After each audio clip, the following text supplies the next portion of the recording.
the Ozarks, storms were feared for what they destroyed, but 3 storms were remembered for something else. Because when the skies cleared, people were gone. Entire homes left warm, doors left open, voices taken before the snow arrived. These are 3 frontier mysteries from the storm country. The first person to stop speaking was the miller's wife, and no one thought much of it. Margaret Hole had never been a talkative woman. Her silence on the morning of the 3rd of December was noted by her husband only in the sense that he was aware of it without being troubled by it. The way a man becomes aware of the absence of a sound he has grown too accustomed to notice. She set his breakfast on the table and poured his coffee and stood at the window looking out at the valley for a while. And when he asked her if she had slept, she turned and looked at him and opened her mouth and then closed it again. And he thought nothing of this because she sometimes did that. Began to speak and then decided the thing was not worth saying. He ate his breakfast and went to the mill. That evening she was the same. Not withdrawn, not distressed, not in any way that would have caused him alarm. She made their supper and sat across the table and looked at him when he spoke and responded, but not with words. With a gesture, a nod, the particular tilt of her head that meant agreement, or the slight contraction of her brow that meant she was uncertain. When he asked her directly if she was feeling well, she looked at him for a moment, and then nodded once, clearly, and went back to her supper. He slept without concern. By the following evening, there were 4 others. Ezra Hatch had not spoken since noon, and his wife could not say exactly when she had noticed, because the absence had crept in rather than arrived.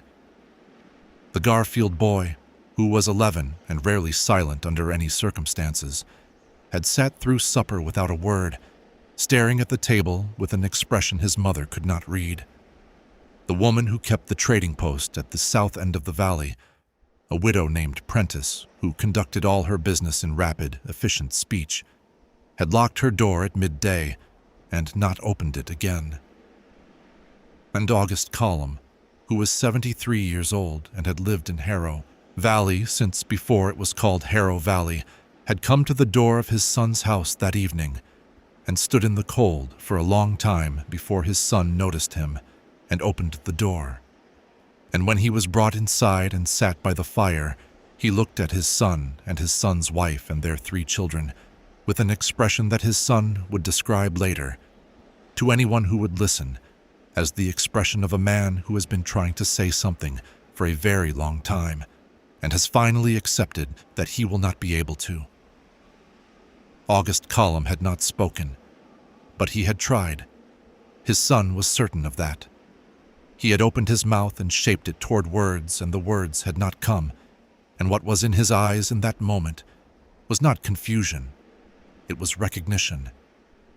The recognition of a man who has encountered something before and knows, from the previous encounter, what comes next. His son had not understood this at the time. He understood it later. What August Collum had recognized was the silence. And the silence in Harrow Valley in the first week of December, 1859, was not an absence of sound. It was the sound of something arriving.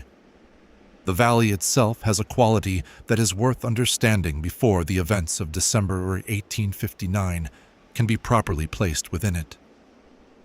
Harrow Valley lay in a fold of the western Missouri highlands, a long, narrow crease in the upland country running roughly north to south between 2 parallel ridges, with a creek running through its floor and good bottomland on either side of the creek that had made it attractive to settlers beginning in the early 1840s. By 1859, it held perhaps 200 people in a loose arrangement of farms and homesteads, anchored by a small cluster of commercial enterprises at its southern end. The mill, the trading post, a blacksmith, a small tavern that served the community's social function as much as its commercial one, It was a contained place. The ridges on either side were high enough that the valley had a quality of enclosure that its residents were accustomed to, and visitors sometimes found oppressive. The road in from the south was the primary access. A secondary track climbed the east ridge to a gap and connected to the broader highland country, but it was steep and difficult, and not much used in any season. August Column had come to the valley in 1831, with the first family to settle it. The family of his wife's brother, who had scouted the land the previous year and come back with a description that made it sound like a place worth the difficulty of getting there. He had been 45 years old.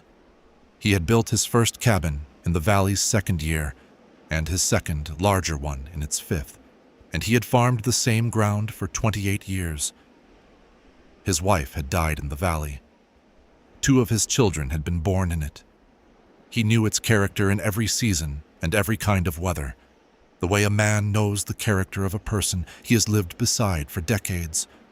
The ordinary moods, the predictable patterns, and the rarer, more significant departures from pattern that a long-time resident recognized and a newcomer could not. He had seen the valley go quiet before. This is the thing that distinguishes August Column's account from every other account of what happened in December of 1859. He was not encountering a mystery. He was encountering a repetition. And a man who has seen a thing twice holds it differently than a man who has seen it once, holds it with a specific gravity, a settled knowledge that changes the character of fear into something more like resigned understanding. He was not afraid in December of 1859. He was, if anything, tired. Tired in the way of a man who has been carrying a truth for 16 years and watching the world decline to receive it, and who now finds himself in the position of needing to deliver it quickly, in a diminishing window of voice, to people who have no reason to believe him, and every practical reason to dismiss what he says. He had seen the valley go quiet before. Once, in the winter of 1843. He had been 57 years old, still vigorous, still farming his full acreage, and the winter that year had come early and with a peculiar quality that he had not been able to name at the time and had spent 16 years thinking about since. The silence then had begun in the same way, gradually, selectively, taking people one at a time over the course of 3 or 4 days, until the valley had a character that made it feel less like a community of people and more like a community of the idea of people, the outward shapes of lives being lived without the sound that living made. In 1843, the blizzard had come on the 6th day. It had lasted 9 days. It had killed 4 people in the valley, buried 2 cabins to the roofline, collapsed the original mill structure, and been described by the survivors as the worst weather event in the memory of the Highland country. When it passed, and the silence lifted with it, gradually, over 2 or 3 days, voices returning one by one the same way they had departed, August Column had gone to his neighbors and tried to tell them what he had observed. He had tried to tell them that the silence was not a symptom of the blizzard, but a forewarning of it, that something in the valley had known the storm was coming before any natural sign had shown it, and that this knowledge had expressed itself through the people in the valley in the only way available to it, which was to take their speech. He had not been taken seriously. He was not an eccentric man or a superstitious one, which made the account land strangely. People acknowledged that he had observed something. They offered explanations.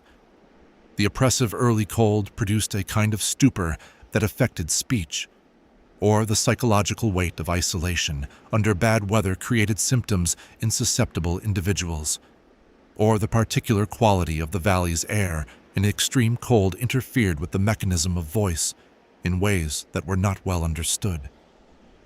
These were not satisfying explanations, but they were the available ones, and people preferred them to the alternative. which was to accept that something in the land had spoken through them without their consent. August Column had accepted their preference and said no more about it. He had waited 16 years. Now he sat by his son's fire and looked at the faces of people who did not yet know what was happening to them. And he tried to speak, and the valley had already taken his voice, and there was nothing he could do but watch. His son was a man named Daniel Column, 40 years old, who had grown up in the valley and had his father's practical temperament without his father's long memory of the place. He was a farmer and a capable one, not given to worry or to the kind of retrospective thinking that would have led him to recall his father's account of 1843 and place it alongside what he was now observing. He noticed that his father could not speak. He noticed that his children could not speak. He noticed that his wife could speak only in a diminished way, her words coming out shortened and effortful, the sentences trailing off before they completed. He himself could speak, and he did, at some length, in the way of a man trying to fill with his own voice the space that other voices had left empty. He asked questions. He received gestures in return. He went to the neighbors and found 4 of them mute and 2 more partially so, their speech reduced to fragments, half-words, the beginnings of sentences that stopped. He could not find a pattern. The silence did not follow family lines or property lines or any geography of the valley that he could identify. It seemed random in its selection. The miller's wife, a child, a widow, his own father, a farmer from the north end of the valley. No common factor he could name. He also, on that first day of organizing, went back to his father. He found August Column in the same chair by the fire, which was where he would remain for most of the time before the convoy left. Not out of incapacity, but out of what Daniel came to understand as a kind of deliberate stillness, the stillness of a man conserving something. His father looked at him when he came in, and Daniel pulled a chair close and spoke quietly. Though the children were in the next room and the house was not large, he said, "What do I need to know? Tell me what you remember from 1843. Everything." His father reached for the paper and pencil that Greer had given him and wrote for several minutes. When he handed the paper to Daniel, it held a careful account compressed into the space available of what the winter of 1843 had done. The sequence of the silence, the rate at which it spread, the point at which it had been total. The character of the blizzard itself, the duration, the depth of snow, the cold, the deaths, the period of recovery afterward. At the bottom he had written, "The silence lifted on the 2nd day after the storm passed its peak." Not its end, its peak. The storm ran for 9 days. The voices came back on the 7th day. People assumed the storm breaking had returned the voices. I do not think that is what happened. I think the valley was finished with what it needed by the 7th day and released what it had taken. The storm itself continued for 2 more days regardless. Daniel read this carefully. He said, "What did it need? The silence. What was it for?" His father looked at him for a long moment. Then he wrote, "I have thought about this for 16 years. My best answer is that the valley goes quiet before the storm, the way a person goes quiet before they say something important. Not the storm's preparation, the valley's preparation, for something the storm enables, or expresses, or completes. I do not know what that something is. I only know the silence is not random and not incidental." Daniel said nothing. He folded the paper and put it in his pocket. He sat with his father for a while in the warmth of the fire, and then he went back out into the cold. He went to the man in the valley best suited to advise him on medical matters, a former physician's assistant named Greer, who had come to the valley in the early 50s and who served in the absence of any proper doctor as the community's primary recourse for illness and injury. Greer was a careful and honest man who was explicit about the limits of his knowledge, which Daniel had always appreciated. Greer listened to Daniel's account. He had his own observations to add. He had noticed 3 cases in the past 2 days. People who had come to him or been brought to him by family, members unable to explain the sudden failure of speech. He had examined them. He found nothing.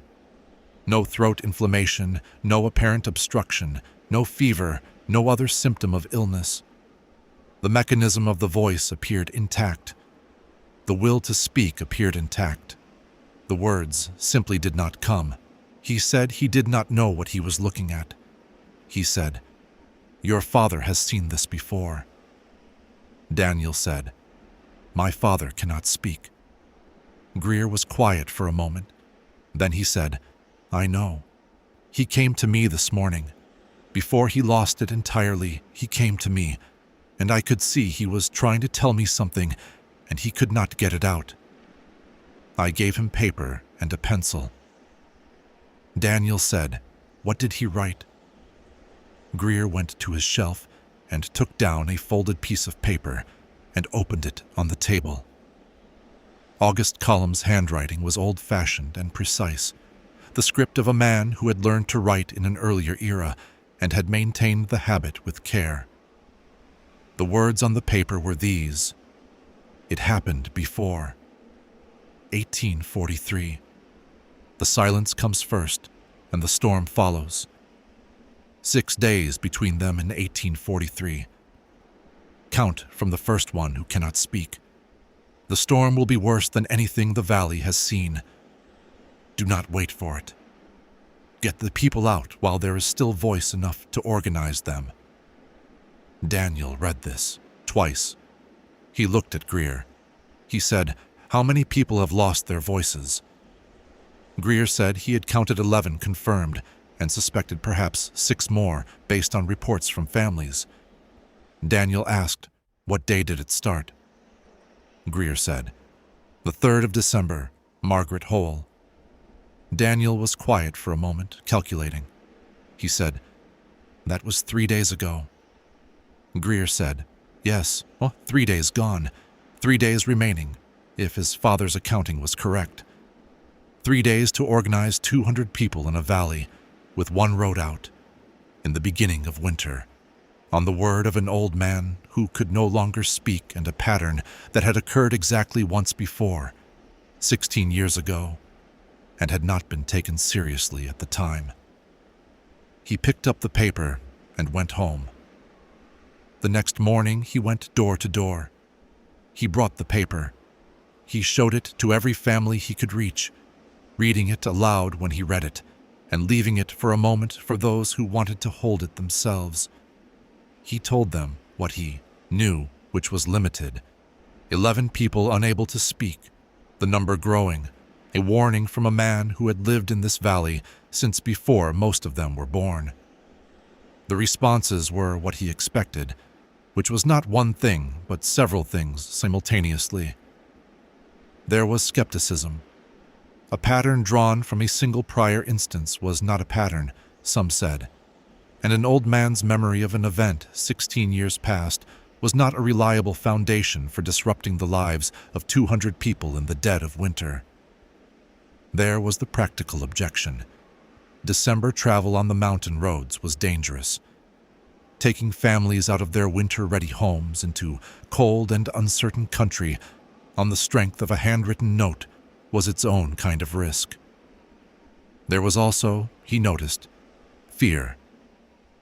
Not articulated, not admitted, but present in the way that fear is present when people talk too quickly, or repeat themselves, or fix their eyes on a point slightly past your shoulder while you are speaking to them.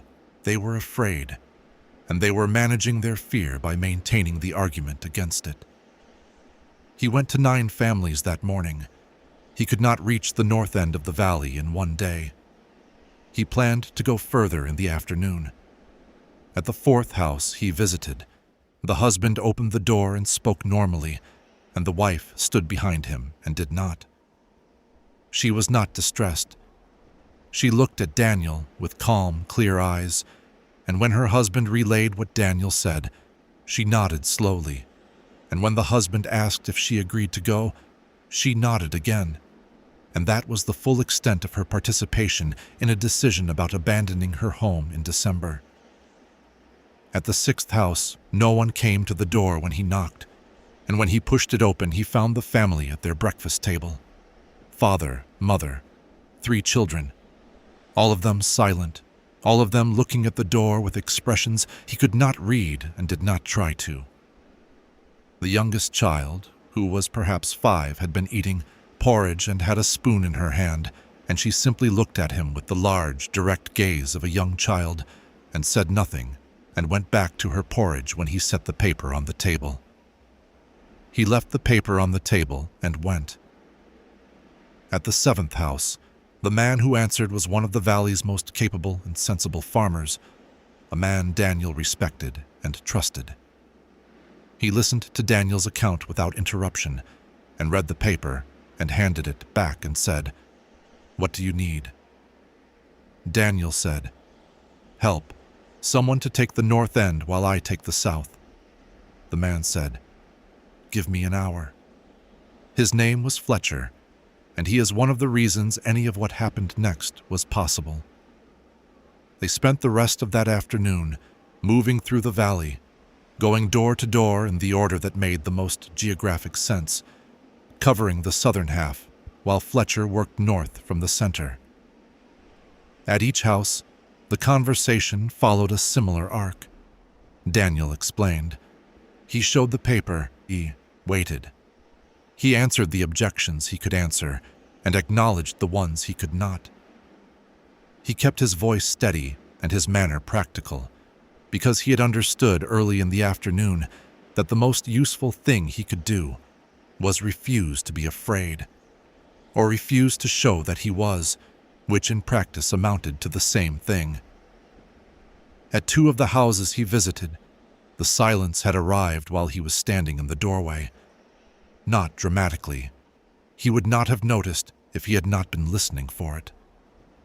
The man at one house had been speaking normally, moderately skeptical, asking reasonable questions about the route and the logistics, and then, in the middle of a sentence, he had stopped.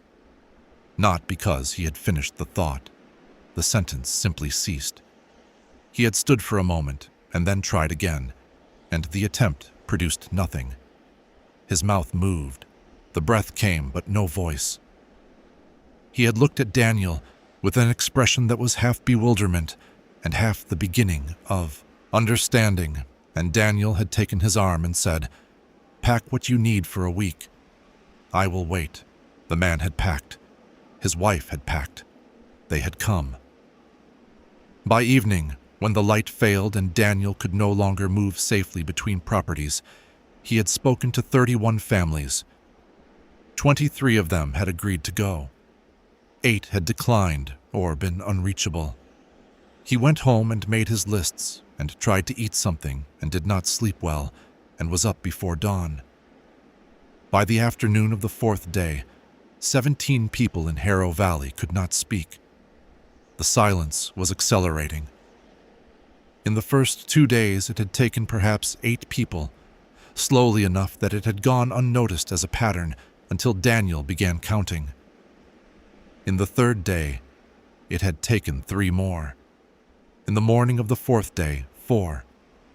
The rate of spread was increasing in the way of a fire that has found its fuel and begun to feed.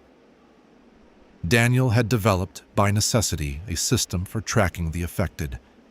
He moved through the valley each morning and each evening with a written list, checking each household, marking changes.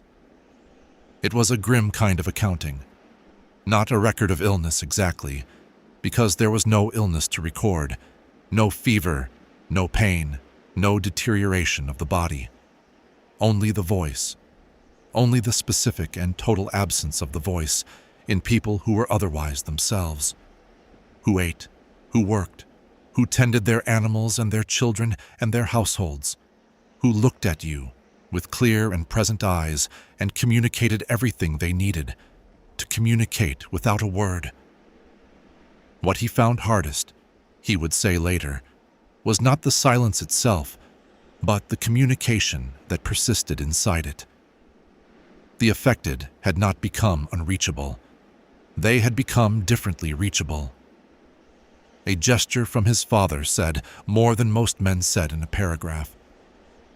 A look from the miller's wife when he stopped to check on the household carried a weight of meaning that her words, in his experience of her, had never quite managed, as though the taking of their voices had stripped away everything peripheral and left only what was essential, the core of what they were trying to say, expressed in whatever medium remained.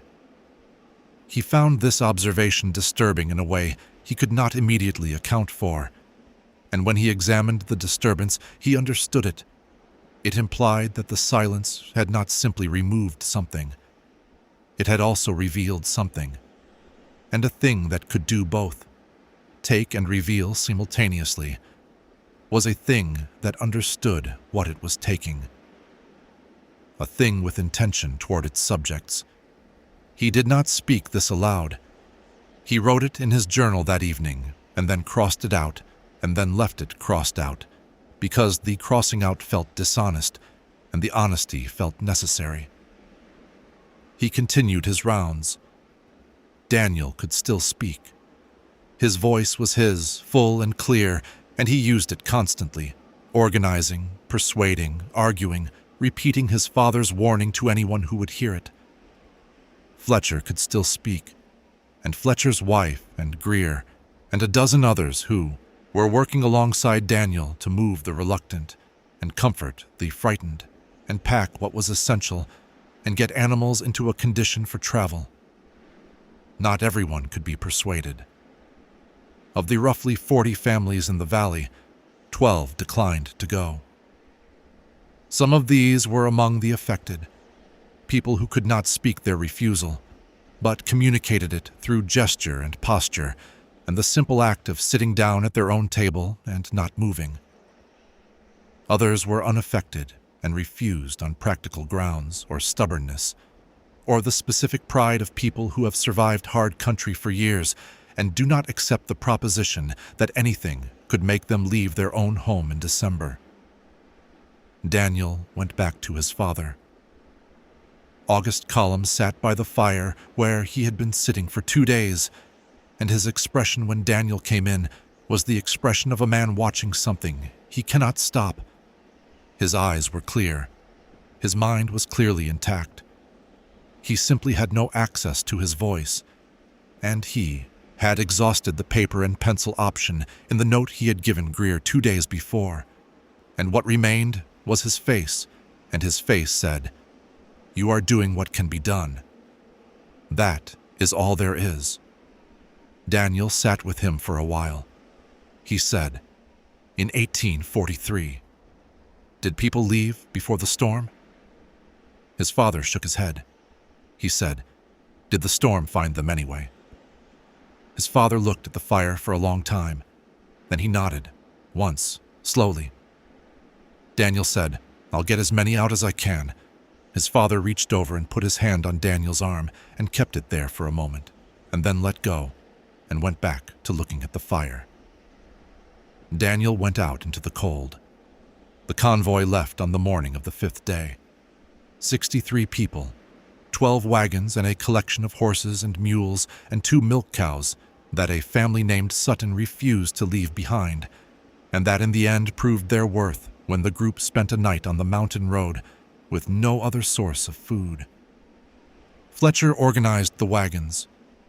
Greer attended to those who were ill or elderly or otherwise required assistance. Daniel rode the length of the line, speaking to everyone, using his voice with the deliberate conservation of a man who has begun to understand that his voice is not entirely his own. The morning of departure had a quality he had not anticipated. He had expected difficulty, the slow work of getting people moving, the resistance of those still uncertain, the practical chaos of wagons and animals and families in close quarters in cold weather. There was some of this, but beneath it, and more striking than it, was a quality of silence that blanketed the entire process of leaving in a way that made it feel like something other than flight. The affected said nothing because they could not.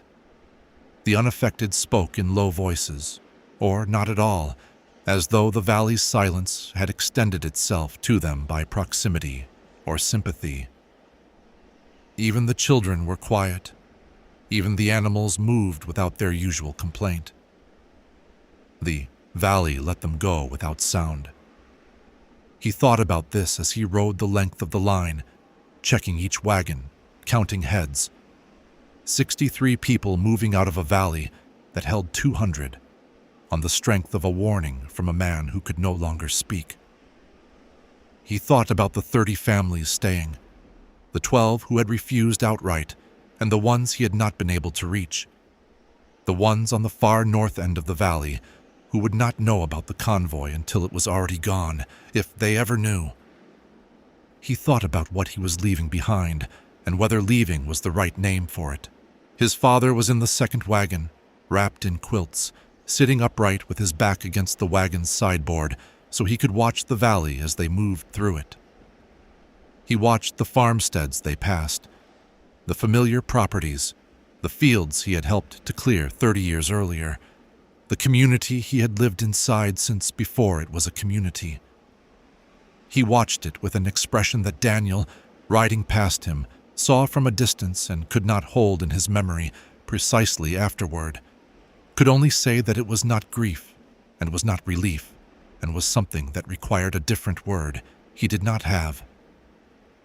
The road south climbed out of the valley floor over a low pass before descending to the broader highland plateau, and the climb was slow with loaded wagons in early December. The pass was not high by the standards of the highland country, but the road to it was narrow and steep in sections, and the frozen ruts from previous travel made the footing uncertain for the horses. Fletcher walked the steepest section, talking to the lead team of each wagon in the low, continuous murmur that experienced men use with nervous animals. Not quite words, not quite song, something between the two that carried information in its tone rather than its content. At the top of the pass, Daniel stopped his horse and looked back. The valley lay below him, visible in its entirety from this elevation for the first time. He had rarely seen it from above. He was struck, as he sometimes was, by familiar things seen from unfamiliar angles, by how different it looked, how contained, how perfectly shaped by its ridges into something that was almost a room, a closed and bounded space with a specific interior that was distinct from everything around it. He could see the smoke from the chimneys of the families who had stayed, thin columns rising straight in the windless morning, visible one by one against the white ground and the dark timber. 12 families. He counted the chimneys and arrived at a number he did not want to look at and looked away. They made the pass by midday. They descended onto the plateau by mid-afternoon. By the time the last wagon cleared the pass, the sky to the north, above the valley they had left, had a quality that Daniel had never seen and would never forget. Not the gray of ordinary storm cloud, not the blue-black of a severe thunderstorm, not any gradation of weather he had a name for.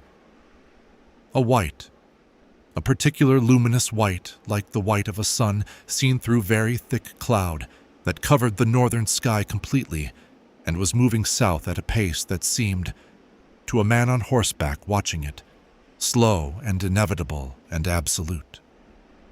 He turned his horse and followed the wagons south. They camped that night on the plateau, in the shelter of a limestone bluff where the overhang gave them some protection, and the combined warmth of animals and people in close proximity kept the cold manageable. Fletcher built fires. The milk cows were a gift. People who could not speak sat at the edges of the firelight and held cups of warm milk, and looked at nothing in particular, with eyes that were present but internal, turned towards something that was not visible from outside. He noticed that night that several of the people who had been speaking normally when they left the valley were quieter than they had been. Not silent, not like the affected. They responded when addressed. They spoke when necessity required it. But the ease had gone out of their speech.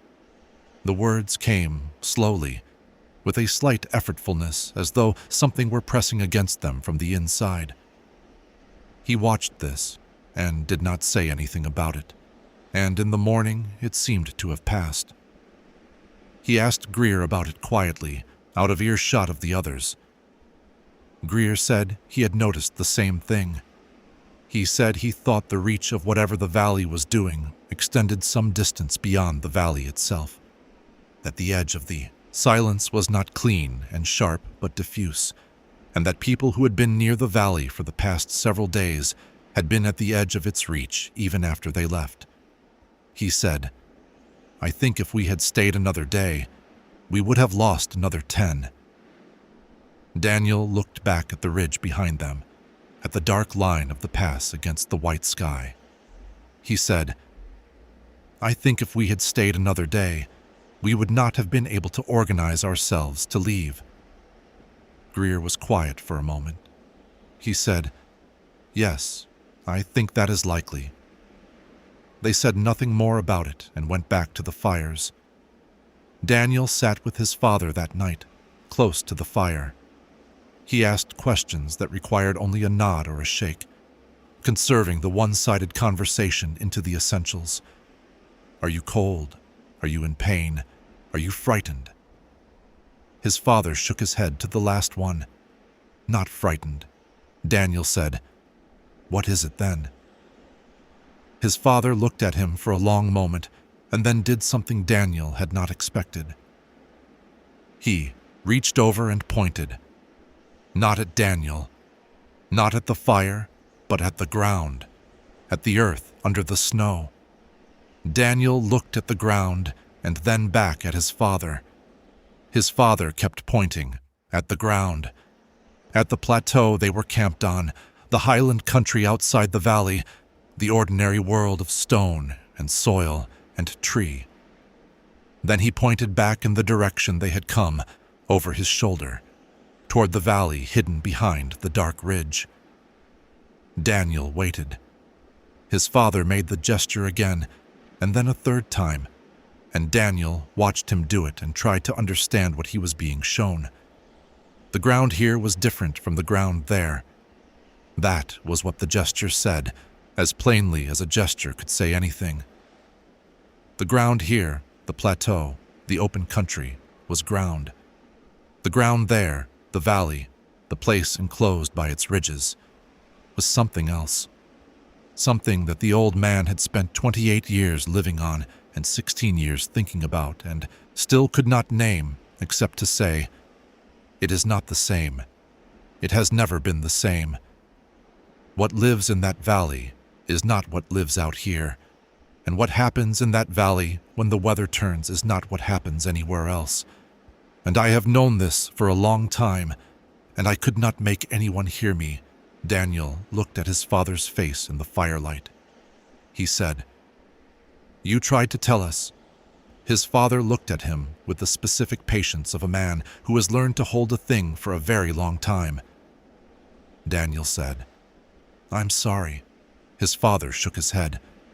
"Not your fault. Not anyone's fault. Simply the nature of the thing. Some information arrives too late to be useful, and the useful thing is to learn it for next time, if next time comes." He could not say any of this. He could not say anything, but his face said it with an economy that words would only have complicated. Daniel sat with him by the fire until his father slept, and then he sat alone for a while longer, listening to the wind that had come up from the north, and thinking about the valley on the other side of the ridge. He thought about the note, the line at the bottom that the historical record would later set aside as an unconnected notation. It took my voice in 1843 as well. Both times it waited until I had said what I needed to say. He thought about what this meant for the people still in the valley, the ones who had stayed, the ones who would wake tomorrow in their winter-ready homes and go about their days without knowing what was building in the sky to the north. He thought about whether they would feel it when it came, whether there would be a moment of recognition in the last hour before the storm, when the valley's purpose became clear even to those who had spent no time thinking about the valley's purposes. He thought about what it would mean if his father was right. If the silence was not the storm's precondition, but the valley's. If the valley had wanted something from the December of 1859, the same thing it had wanted from the December of 1843, and had used the winter and the blizzard to take it.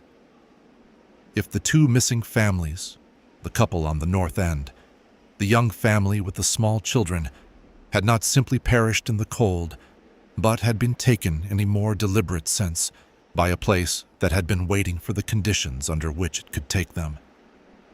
He did not like this line of thinking, and he could not stop it, and eventually he lay down in his blankets and stared at the dark above him and waited for morning.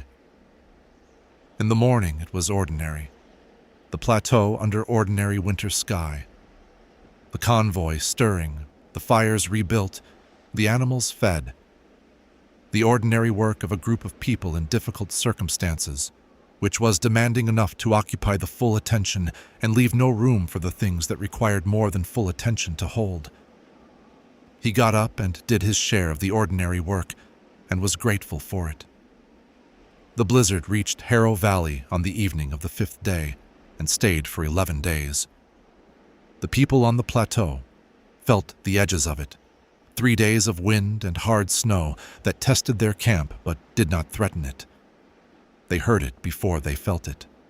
A sound from the north that preceded the visible weather by several hours, a sound that those who described it afterward struggled to characterize, but that they agreed was unlike ordinary wind. Deeper than wind, more organized, as though the weather had a direction and a purpose and was not simply moving but going somewhere. When it passed the valley and reached them, it was wind and snow, cold and difficult and dangerous, but within the range of things a prepared group of people could endure. They endured it. In Harrow Valley, the 12 families who had refused to leave reported afterward, those who survived to report, that the storm had been of a different character than anything they had experienced in years of Highland winters. The snow had come so fast and in such quantity that the valley floor was covered to a depth of 6 feet within the first 2 days, and the drifts against the north walls of structures had reached the roof lines by the 3rd. The cold had been absolute in a way several survivors described with the same word, independently, deliberate, as though the cold had intention, as though it had come specifically and was staying specifically, not the cold of weather moving through, but the cold of weather that had arrived at its destination. 8 of the 12 families who stayed came through it. 4 did not. Of the 4 families lost, 2 were found after the thaw in April, inside their cabins, intact, undamaged by anything other than the cold itself. They had simply stopped, the way things stop in extreme cold, without violence, without apparent suffering. They were sitting or lying in the positions of people who had gone to sleep. The other 2 were not found. Their cabins were intact. Their belongings were in place.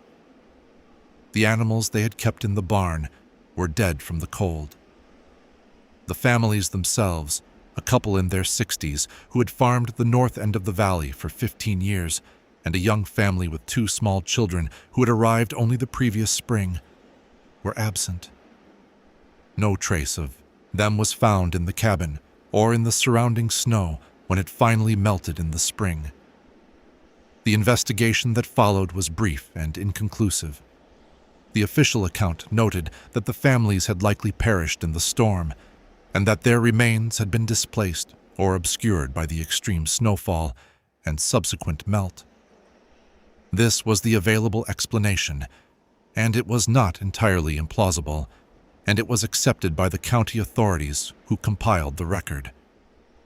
The people who had lived in the valley did not find it entirely satisfying, but they had no better one to offer, and in the years that followed, as the valley was resettled and life resumed, the unsatisfying explanation became the accepted one, and the accepted one became the only one, and the only one became the one that people repeated when they repeated the story at all, which eventually they did not.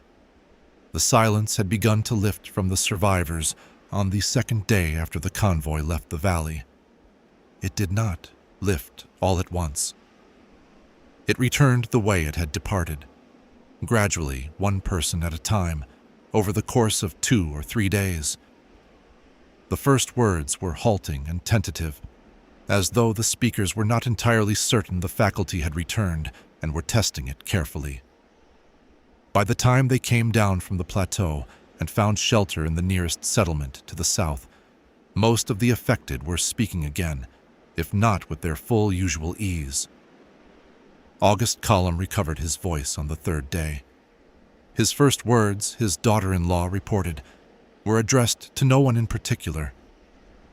He had been sitting by the fire in the farmhouse where the family had been given shelter, wrapped in his quilts, and he had been quiet all morning, and then he had said, clearly and without preamble, "It was worse this time." His daughter-in-law had gone to him immediately. She had asked what he meant. He had looked at the fire for a moment and said, "In 1843, the silence took 4 days to reach everyone. This time it was faster. In 1843, only the valley was taken. This time it tried for the plateau." She had not understood the second part of this. She asked him to explain. He said, "Some of the people on the convoy, the ones camped on the plateau, they felt it reaching for them." She thought about the people she had sat beside around the fires on the plateau, the ones who had not been affected before they left the valley, but who had been quiet during the camp, not silent in the way of the affected, but quiet in the way of people who are listening to something they cannot quite hear.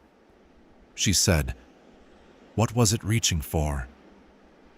He looked at the fire. He said, "I don't know. In 1843, I thought it was the storm preparing its path, the storm taking the voice out of the land before it arrived. But this time, I'm not certain that's what it is." She waited. He said, "I think the valley itself does something in extreme cold. I think it always has. I think it did it before there were people in it, and I think it will do it after we are gone from it, and I think what it does and what the storm does may not be 2 separate things. I think they may be the same thing." He did not explain further. He sat by the fire for the rest of that day and said very little. He lived for 4 more years, dying in 1863 at the age of 77, in a small house he had built on the plateau outside the valley. He did not return to Harrow Valley after the convoy. He was asked about this by his son on one occasion, and he said only that the valley had not finished with what it had to say, and he did not want to be present for the saying of it. His son did not go back immediately either. He took his family to a settlement south of the Highland country and spent the winter there, and returned to the valley in the spring, when the blizzard's damage was clear and the lost families were confirmed. He did not rebuild in the valley. He built on the plateau. He did not know whether this was wisdom or cowardice, and he thought about it for the rest of his life without arriving at a satisfying answer. The valley was resettled within a few years by people with no knowledge of its history. By the 1870s, it was producing good crops and had rebuilt its mill and trading post, and had a small school at the south end. The new residents found it a fine place to farm, sheltered from wind by the ridges, well watered by the creek with bottomland that rewarded the work put into it. They noticed the quiet, not a troubling quiet, a peaceful one, most of them said. The valley had a quality of stillness that was pleasant after the noise and exposure of open country. The ridges held the sound in. A person could hear themselves think. Some of the families who settled there in the early 70s were ones who had lived in other parts of the Highland country and had heard versions of the 1859 story, that a blizzard had struck the valley with the unusual severity, that some families had been lost. The story had simplified by then into something manageable. A bad storm, a hard winter, a tragedy of the kind that Highland winters produced from time to time. The part about the silence was sometimes included, and sometimes not, depending on who was doing the telling and how much they wanted to explain. The valley's history in the years between 1860 and the resettlement is a gap in the record. Who maintained the properties of those who left, or whether they were maintained at all. Whether anyone visited in that interim, and what they found. The county records offer nothing of use here. The surviving convoy members moved to other communities and rebuilt their lives with the particular forward-facing determination of people who have survived something they cannot fully account for and have chosen to account for it by not looking back. Some looked back. A man named Crade, who had farmed the center of the valley for 11 years, went back in the summer of 1860, 8 months after the blizzard. He did not go inside the valley. He climbed the east ridge to the gap and looked down from there. He was in the area on other business and had not planned the detour. He said later that he had simply wanted to see it. To see whether it was different in summer, whether the thing that had been wrong with it in December was specific to winter or present in some form year-round. He said it looked ordinary. Green in the bottomland, the creek running full from the spring rains, the structures of the valley still standing in their places. From the ridge, it looked like any valley in the Highland country. He said, "But I didn't go in. I looked at it for a while, and I turned around and I went back to my business. I don't know what I would have found if I had gone in.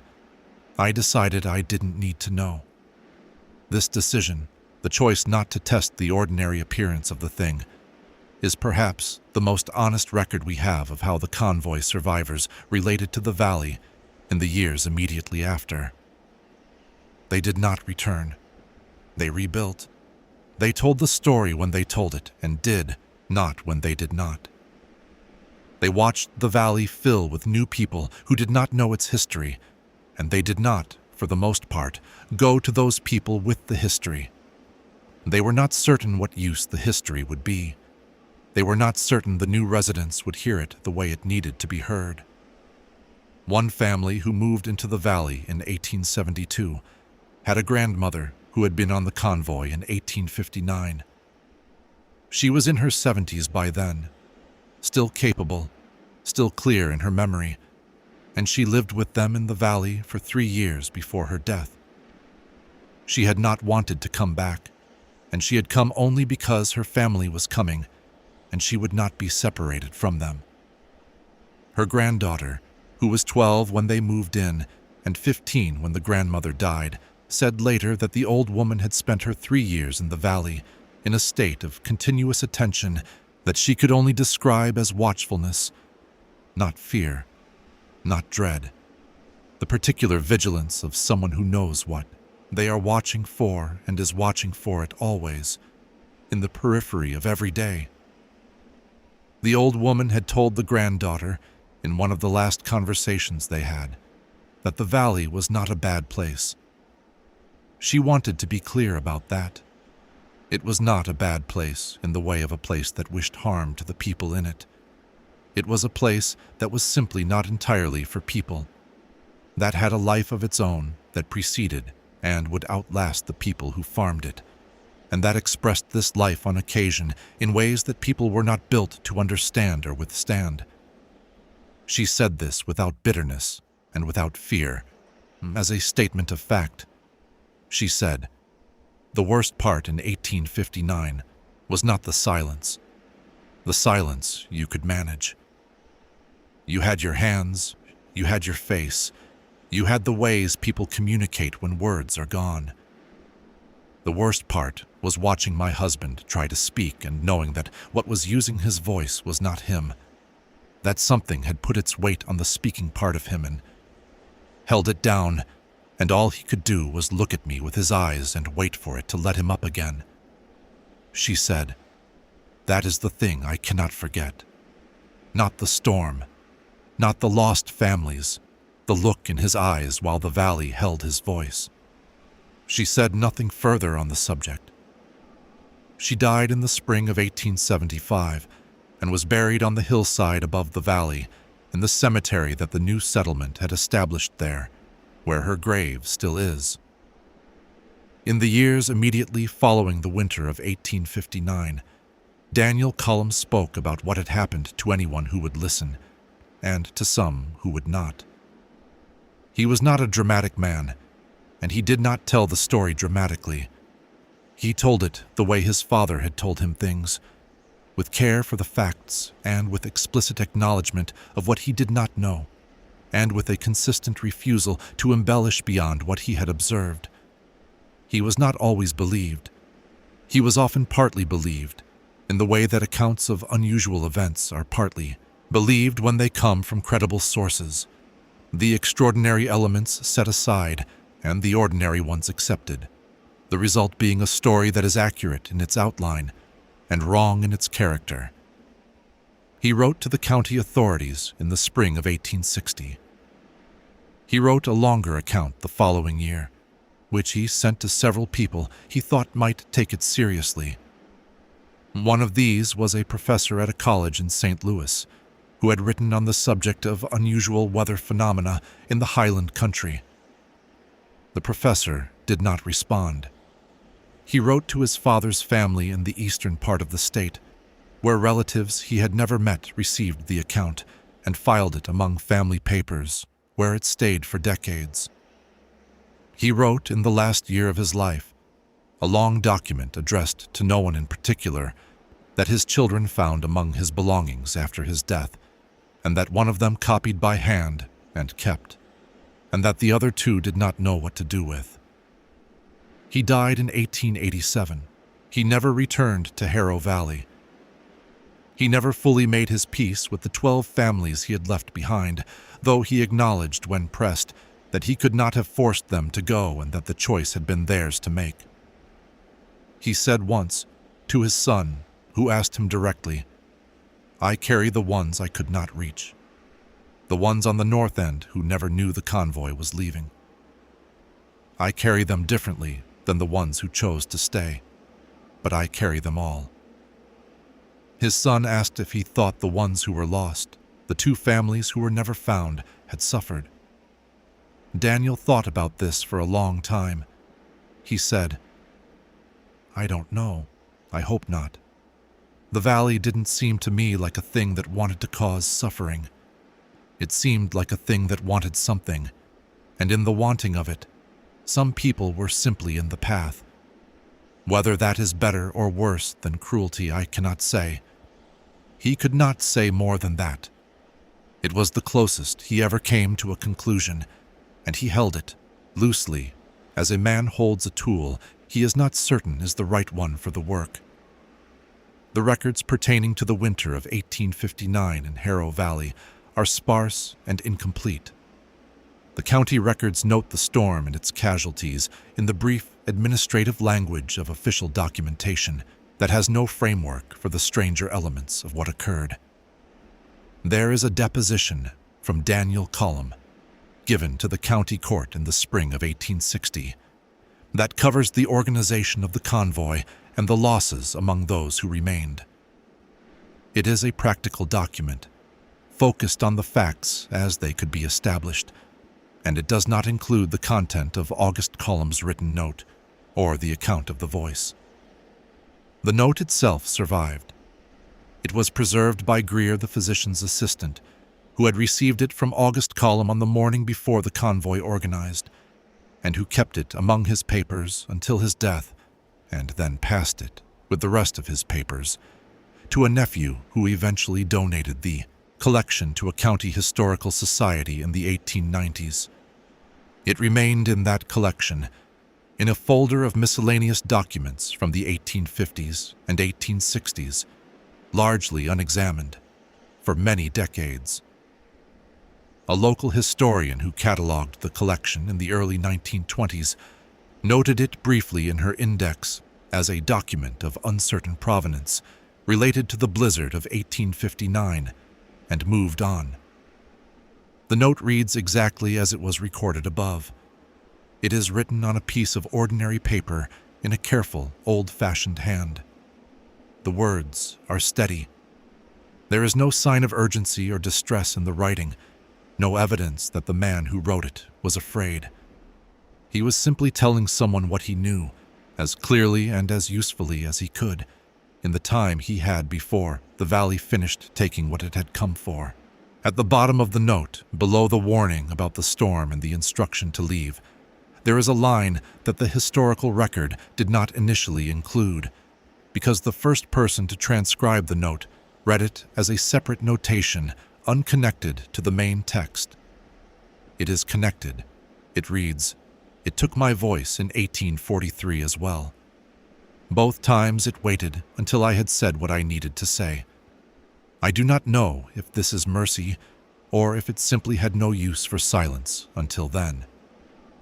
The question he posed there, whether what held the valley's voice was capable of something like mercy, or whether its timing was simply the timing of a thing that takes what it needs and leaves what it does not, is a question the record cannot answer. August Column could not answer it either. He lived 4 more years after the convoy, and he thought about it for all of them, and whatever conclusion he reached, if he reached one, he kept to himself. The valley kept its own counsel, as it always had. In the winters that followed the resettlement, people in Harrow Valley would sometimes notice, in the deep cold between Christmas and February, a quality of quiet that settled over the place in the early mornings. Not the absence of their own voices. They could speak. They spoke. They went about their days with the ordinary sound of lives being lived.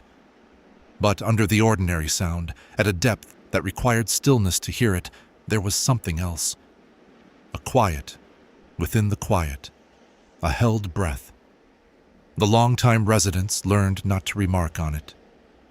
Newcomers sometimes asked, in their first or second winter, whether others heard what they heard in the early mornings. That particular depth of silence beneath the everyday silence. That sense of something very large and very patient listening from inside the cold. The long-time residents said, "Yes, we hear it." And the newcomers asked, "What is it?"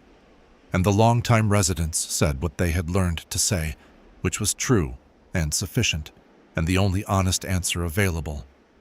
They said, "We don't know, but it has always been here, and it has not taken anything from us in a long time." They said it the way people speak about something they have decided to live alongside, rather than resolve. The valley endures. The winters come and go.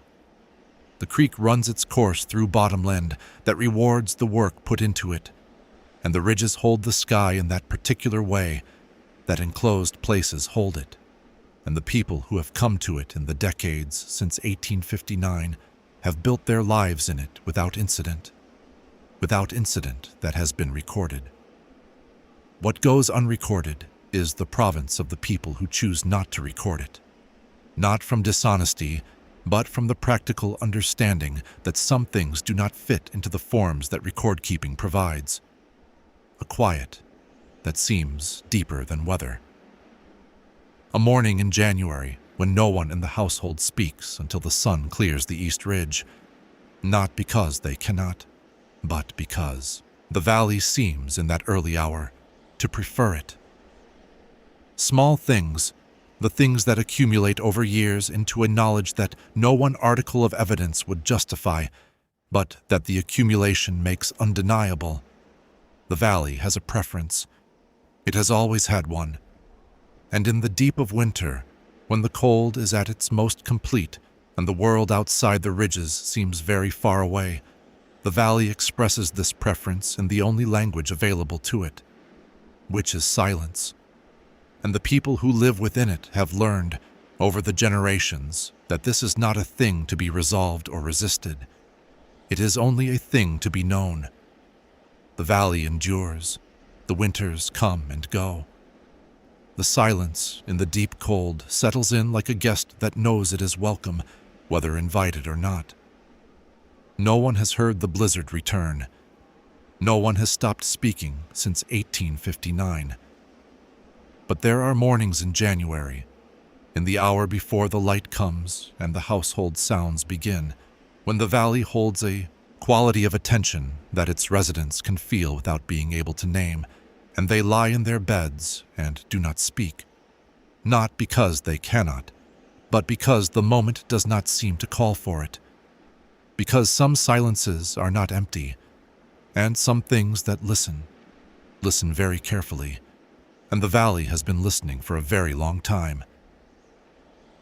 The storm passed, but years later, another one came. The fire was still burning when Elias Croft stepped through the door. Not embers, not the slow orange collapse of a fire left to die on its own. A fire that had been fed, recently, deliberately, and was burning with the steady, purposeful heat of a home still occupied. The cast iron pot above it held a stew that had not yet begun to thicken at the edges. The ladle rested across the rim, as if set down mid-stir. A half-eaten piece of cornbread sat on the table. Beside it, an overturned tin cup that had leaked its contents in a dark, spreading stain across the tablecloth. The Aldrich family had not left. There was no evidence of leaving. No coats removed from their pegs by the door. No boots missing from the row beneath the window. The dog had not barked when Elias walked the path to the porch, and now, standing inside the doorway, he understood why. The dog was curled beneath the table, sleeping. Everything was as it should have been. Everything was precisely, unbearably wrong. Elias Croft stood in the middle of the Aldrich farmhouse for what he would later say felt like a very long time, listening to the fire, listening to the wind against the windows, listening to the absolute and total silence of a home from which 4 people had simply ceased to be. He called their names, once, then again, then a third time that came out quieter than the first 2, as though something in the room had pressed against his voice and kept it low. No one answered. The storm that struck Holt County in the first week of November, 1873, was not considered remarkable at the time. Missouri winters arrived without ceremony in those years. The hardwood forests of the Ozark Plateau shed their leaves early, and by October the hollows held a particular quality of cold that settlers described as wet and interior, as though the cold came from inside the hills rather than down from the sky. Storms swept through without warning. Families hunkered. Roads went soft. Neighbors did not see one another for days at a stretch, and this was ordinary. The storm that began on the evening of November 4th lasted approximately 36 hours. It brought sleet first, then heavy rain, then a driving wind from the northwest that stripped the last stubborn leaves from the oaks and left standing water in every low field from Mound City to the Missouri River. It was not the worst storm the county had seen that decade, nor the most damaging. When it passed on the morning of November 6th, it left behind the kind of cold, clarifying stillness that follows hard weather. A sky of pale, empty blue, a landscape scrubbed down to its bones. Elias Croft was 41 years old in 1873, and he had farmed the same parcel of land along Briar Creek for 19 of those years.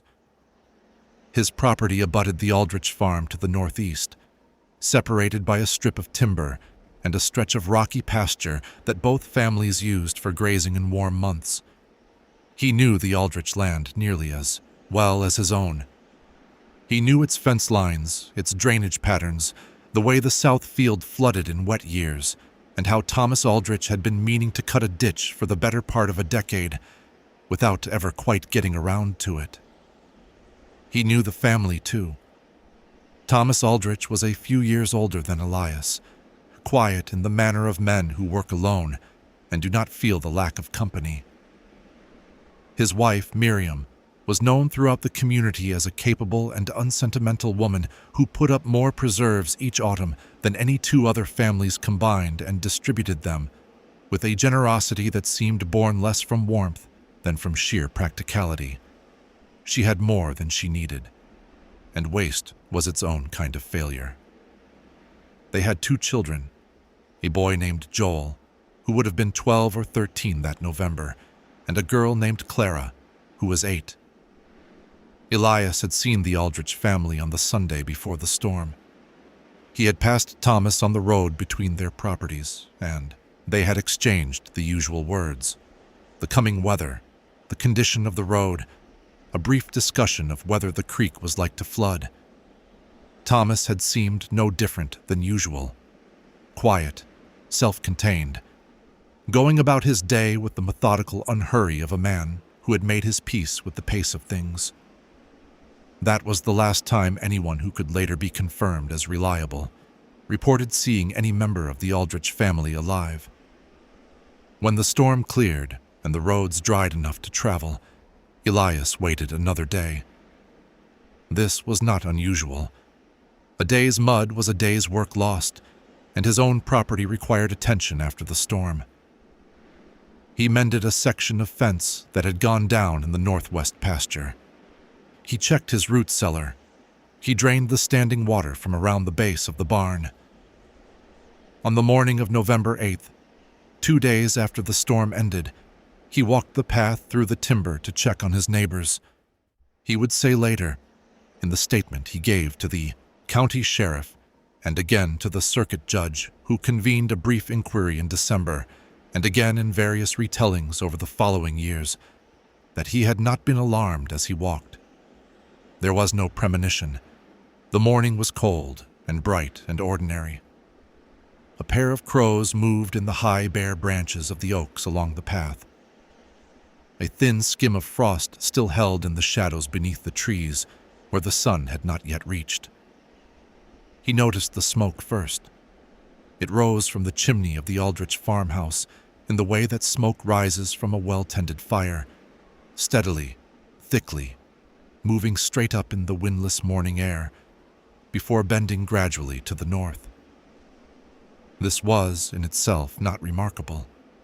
What made Elias pause at the edge of the timber was the degree of it. The smoke was more than a banked fire produces overnight, more than a fire newly built to take the morning chill off a cold room. It was the smoke of a fire that had been attended recently and was burning well. He crossed the pasture and came to the yard. The yard was undisturbed. No unusual tracks in the frost-softened ground, though he would later admit he had not looked carefully at that point. The gate to the kitchen garden stood as it always did, latched but not locked. The barn door was closed. The chickens were in their yard. Everything had the aspect of a farm beginning its morning. He went to the door and knocked. No answer. He knocked again, then tried the door. It opened without resistance. The fire was burning. The stew was warm. The ladle rested across the pot. The cornbread sat on the table beside the tipped cup. The dog slept beneath the table. Elias Croft stood in the doorway and called for Thomas Aldrich. He called for Miriam. He called for Joel. He called for Clara, whose name, when he said it into the empty kitchen, seemed to dissipate almost immediately. as though the air of the room absorbed it before it could travel any distance. He went through the house. It was a modest structure by the standards of the time. A main room serving as kitchen and sitting area, 2 sleeping rooms separated by a board partition, a small alcove at the back that Thomas had added some years earlier and used for storage. The house contained 4 beds, all of them made. Not made in the way of beds made hurriedly, sheets thrown roughly into place before departure. Made carefully, pillows set straight, quilts smoothed and tucked. The children's room held the particular orderliness of a space tidied by adult hands. Toys arranged, a small slate and chalk set neatly on the window ledge, a rag doll placed upright against the pillow of the smaller bed. On the table in the main room, beside the tipped cup and the half-eaten cornbread, there were 4 breakfast settings. 3 of the plates were empty. One, the smallest, set at the place where a child would sit, held a portion of food that had been started but not finished. A few bites taken, a few left, the fork placed across the plate at an angle that suggested it had been set down mid-meal, not cleared. The fire burned, the dog slept. Elias stood in the middle of the room for a long time. Then he went back outside. He checked the barn next. The animals were in their stalls, 2 draft horses, a milk cow, and the small herd of pigs in the pen adjoining the south wall. All present, all fed, all watered within the past day or 2 by Elias's estimation. The horses were calm. The cow had been milked within the last day, or her discomfort would have been evident, and it was not. The pigs had fresh slop in their trough. He came back out and stood in the yard and looked at the farm in its entirety. The woodpile beside the porch held a good quantity of split wood, and beside it, on the chopping block, sat a wedge and a maul, positioned as though their user had stepped away for a moment and intended to return. 3 pieces of split wood lay on the ground around the block, not yet stacked.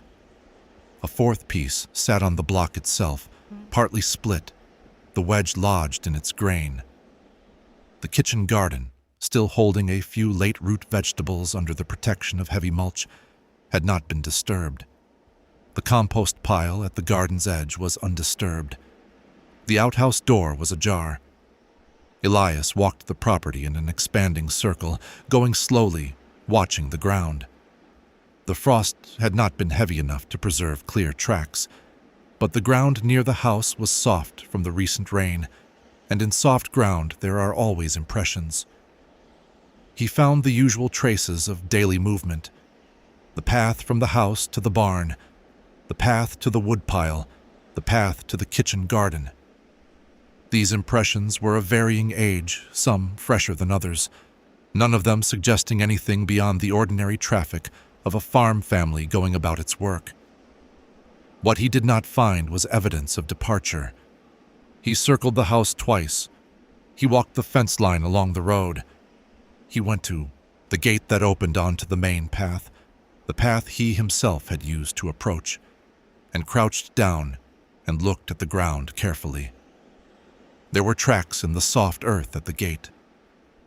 One set, going inward, his own, from perhaps 20 minutes before. He would note this later, carefully and somewhat haltingly, in his statement to the sheriff.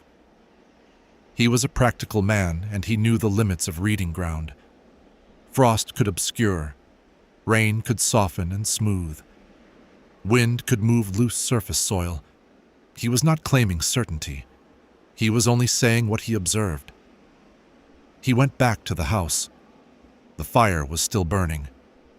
He sat in one of the chairs at the kitchen table, Thomas Aldrich's chair, the one with the slightly uneven leg that always gave a faint creak when it moved. And he sat there for a while, not thinking in any organized way, simply present in the strange, ordinary quiet of the house. The dog had not yet woken. The stew continued to send up its thin thread of steam. On the shelf above the fireplace, between a tin of tobacco and a small hand mirror, sat a daguerreotype in a wooden frame. Elias had seen it before on previous visits. It showed the Aldrich family at what appeared to be a fair or a public gathering. Thomas standing behind Miriam, who sat with Clara in her lap. Joel stood at his father's side, very straight, with the slightly rigid expression of a boy trying to appear older than he was. It was not a remarkable photograph. Families had such photographs. He did not know why he looked at it for as long as he did. He left the house, closed the door behind him, and walked to the nearest neighboring farm, the Beecham property 3/4 of a mile to the south, to tell them what he had found. By midday, there were 8 men at the Aldrich farm. Silas Beecham had come immediately upon hearing Elias's account, and he had brought his 2 eldest sons. Word had traveled to 2 other farms by early afternoon, and 3 more men had arrived before sunset. The county sheriff, a man named Abel Hurst, was summoned by a rider sent to the county seat, but he would not arrive until the following day. The men searched. They covered the timber between the Aldrich property and the road in a rough line, moving slowly, calling names. They searched the creek bank, the low fields, the brush along the fence lines, but one of the Beecham boys climbed to the top of the highest hill on the property and looked out in every direction with a set of field glasses borrowed from his father. They found nothing. No bodies. No evidence of injury.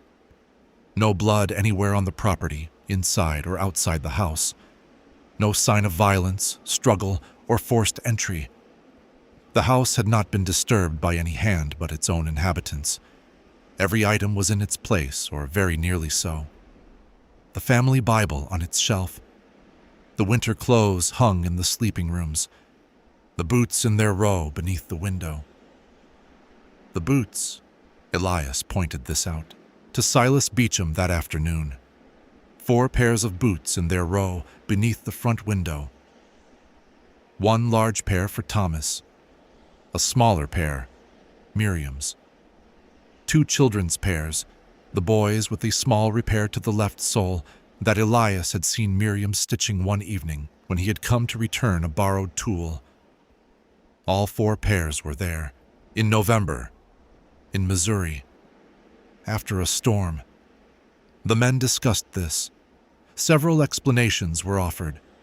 That the family might own other footwear not kept in that row. That perhaps they had been wearing shoes rather than boots. That perhaps they had gone somewhere in a wagon and worn lighter footwear for traveling. There was no wagon on the property. There were no horses missing. One of the Beecham boys went back to the barn to check again and reported that both horses were in their stalls. The men stood in the yard as the light began to go thin and gray in the west, and they talked in the way that men talk when the facts they have assembled do not cohere into anything recognizable. Several theories were advanced. A sudden family emergency might have drawn them away on foot. But to where, and in what direction? They might have gone to a neighbor's for help. But which neighbor, and why had no one seen them? The storm might have caused some accident or displacement, but the storm had been over for 2 days. Elias said very little during these conversations. He had said what he had to say. He had described the fire, the stew, the sleeping dog, the boots. He had described the state of the yard and the absence of outward tracks at the gate. He had described the daguerreotype on the shelf and then stopped himself because he did not know why he was describing it, and it did not seem relevant. The men set a watch that night. 2 of them stayed in the house, not in the family's rooms, but in chairs in the main room, while the others went home to their own families. The fire was kept burning. The dog, which had finally woken and accepted a handful of food from Silas Beecham without particular interest, was left inside. In the morning, the two men who had kept watch reported nothing unusual. The fire had burned low, but not out, requiring attention once in the night. The dog had slept. The house had been quiet. They had heard nothing. They had seen nothing. The stew in the pot had been consumed at some point during the evening, not by the men, who said they had not touched it, and both of them, questioned separately by Sheriff Hurst when he arrived the following morning, offered the dog as the most likely explanation, though neither of them had seen the dog move from its place beneath the table. Abel Hurst was a careful man. He had been sheriff of Holt County for 7 years, and before that had served as a deputy in 2 other Missouri counties, and in that time he had dealt with disappearances before. Not many, but enough to have developed a set of working assumptions about how people went missing. They went missing, in his experience, for one of several reasons: accident, violence, or intention. Accident meant a fall, a drowning, a mishap with equipment or animals. Violence meant another person. Intention meant they had chosen to go, and had done so with deliberate concealment. He spent most of his first day at the Aldrich farm considering intention. It was not an unreasonable consideration. Families left sometimes. It happened. Debt, trouble with neighbors, a situation at home that had grown intolerable. A man might choose to take his family and go, and he might choose to do so in a way that made it difficult to follow. The apparent normality of the house, the fire, the meal, could be read as staging. Create the impression of interrupted routine. Make it look like the moment before, rather than the moment of, but the boots and the horses. Hurst walked the property as Elias had, looking at the ground. He spent a long time at the gate. He walked the road in both directions, going perhaps a quarter mile each way, crouching periodically to examine the soft shoulder of the road. He found nothing he could say, with confidence, was connected to the Aldrich family. He interviewed everyone who had been at the property since Elias's initial discovery. He interviewed the neighbors who lived within a mile or 2 of the Aldrich farm. He sent riders to the nearest towns, Mound City, Oregon, Bigelow, with descriptions of the family. No one had seen them. He established, as best he could, a narrow window for the disappearance. Thomas Aldrich had been seen on Sunday, November 2nd. The storm had begun on the evening of November 4th. Elias Croft had found the farm on the morning of November 8th. Somewhere within that window, most likely, given the evidence of the kitchen, within a much narrower portion of it, the family had ceased to be present on their own land. The evidence of the kitchen, Hurst noted in his report, suggested the morning of November 7th or November 8th, based on the state of the fire and the freshness of the food. The stew in the pot had been prepared within 24 hours of discovery. The cornbread was not stale. The fire had not been maintained overnight, but had been built up or built afresh, not long before Elias arrived. This meant the disappearance had occurred that morning. November 8th, perhaps an hour or 2 before Elias Croft's arrival. Or, and Hurst included this possibility in his notes without further elaboration, the fire had been built and the food prepared after the family was gone. He did not speculate further on what that might mean. He was a practical man. He remained at the farm for 3 days. His official report, submitted to the county court in late November, recorded the following conclusions. The Aldrich family: Thomas, age approximately 44. Miriam, age approximately 38.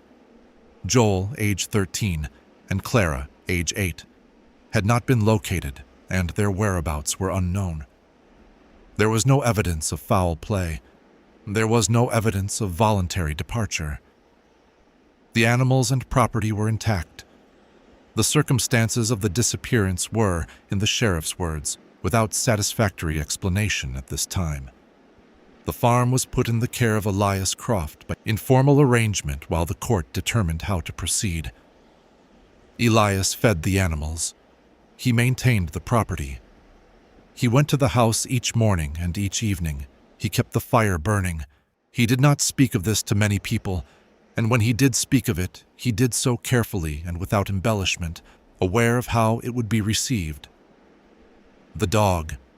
The dog was a large, mixed-breed animal, of a kind common to working farms, neither handsome nor otherwise, useful for keeping vermin from the grain stores and for alerting the household to the approach of strangers. It had no name that Elias knew of, or if it had one, he had never heard it used. Thomas Aldrich was not a man who named his animals. The dog did not leave the house. In the days after the disappearance, while Elias maintained the property, the dog remained inside. It ate when food was brought to it. It drank when water was placed nearby. It did not, as far as Elias could observe, ever move of its own apparent will from the main room. It slept beneath the table where it had been sleeping when Elias first arrived, or in the vicinity of that spot. When Elias came in the mornings, it was there. When he came in, the evenings, it was there. On his 6th visit to the property, Elias noted that the dog appeared to be watching something. He would have difficulty describing this later. Not watching in the alert, focused way of a dog that has heard a sound or detected a smell. Ears up, body tense, attention pointed in a specific direction. This was different. The dog sat at the near end of the table, facing the wall opposite the fireplace, with the particular quality of stillness that is not rest but attendance. The way, Elias would say, that a person sits when they are listening to someone speak, following the sound of a voice from one side of a room to the other. There was no one in the room. Elias stood in the doorway and watched the dog for a while. The dog did not acknowledge him. Its gaze moved, slowly, slightly, as though tracking something at a walking pace, from one end of the wall to a point nearer the window, and stopped there. Elias looked at the wall. He looked at the window. He looked back at the dog. He went about his work. He mentioned this to Silas Beecham in passing, framing it as an oddity rather than anything of significance. Beecham was a practical man and offered practical explanations. The dog was grieving. The dog was waiting for the family to return. Animals were sensitive to change and expressed it in ways that human observers sometimes misread. Elias agreed that this was likely so. He went back the next morning. The dog was in the same position, watching the same wall. Elias built the fire up and sat in Thomas Aldrich's chair and watched the dog for a long time. The fire made its sounds. The frost outside softened as the morning advanced. The dog sat motionless, its attention fixed on the empty wall, and Elias sat in the chair with his hands rested on his knees and watched and did not understand what he was seeing and did not try to make it into something he understood. After a while, he became aware of something that he could not precisely name. The room had a quality to it that he could not account for. He was not a man given to fanciful perception, and he resisted, then and in subsequent retellings, the temptation to describe it in dramatic terms. It was not an oppressive quality. It was not threatening. It was the quality, he would eventually say, of a room in which people had very recently been. The particular warmth of occupied space, the residual sense of presence that a room retains for a short time after its inhabitants have gone out for a moment, before the air settles and the temperature equalizes and the space returns to its neutral state. The room felt as though someone had just left it. Not long ago, a few minutes perhaps, and he did not like this formulation, and did not offer it until he had been pressed on several occasions, not as though someone had just left, but as though someone had not yet quite gone. He did not sleep well that November. The county court appointed a guardian for the Aldrich property in early December, confirming the informal arrangement with Elias and establishing a legal record of the farm's caretaker status. A formal search had been conducted in late November, organized by the sheriff with assistance from a group of volunteers, perhaps 30 men in total, who had covered the surrounding countryside in a radius of several miles. They had searched the creek, the river access, the abandoned farmsteads in the area, the timber. They had found nothing.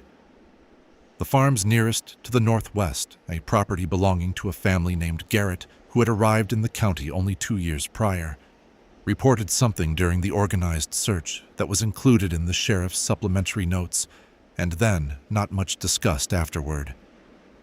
One of the Garrett sons, a young man of perhaps 17 or 18, had been helping with the search in the timber north of the Aldrich property. He told the search party leader that on the morning of November 7th, the day after the storm ended, he had been in that timber checking on a trap line he ran for small game. He had heard, or thought he had heard, the sound of a family traveling through the woods, the particular sound of multiple people moving through brush, the rustling and branch cracking of a group rather than a single person, the occasional sound of what might have been a child's voice. He had not investigated.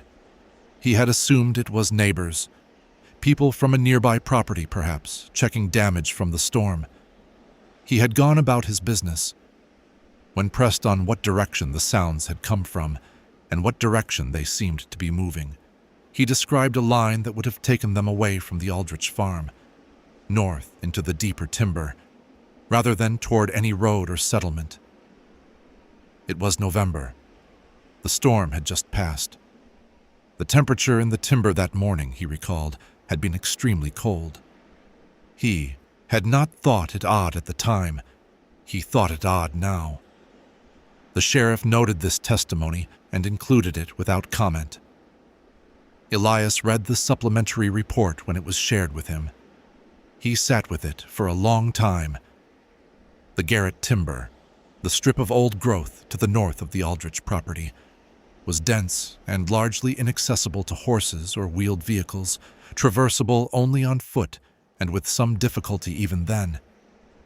There was nothing in that direction for several miles. No settlement, no road, no farmstead, only hills and timber and the seasonal creek that ran through the lowest part of the hollow. He thought about the boots. 4 pairs of boots in their row beneath the window.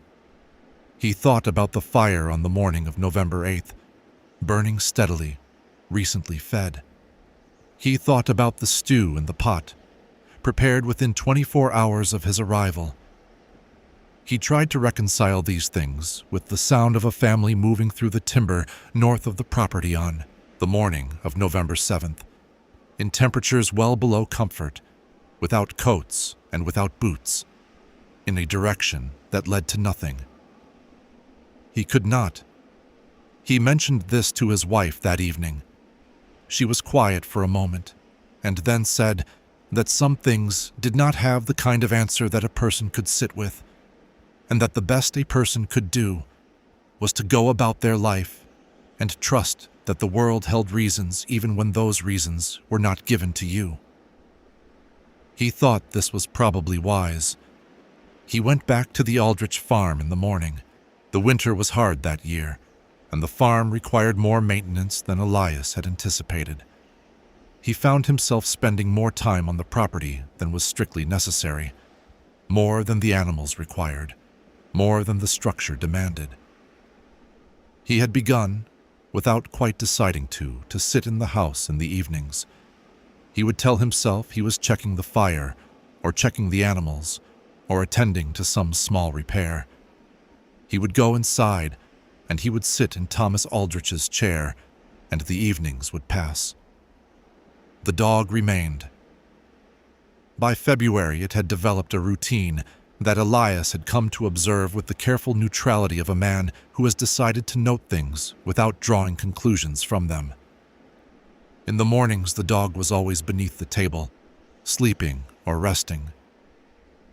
In the late afternoons, it moved to the position by the wall, that watchful, attending posture, and it held this until dark, or until the fire burned low and the room went cold.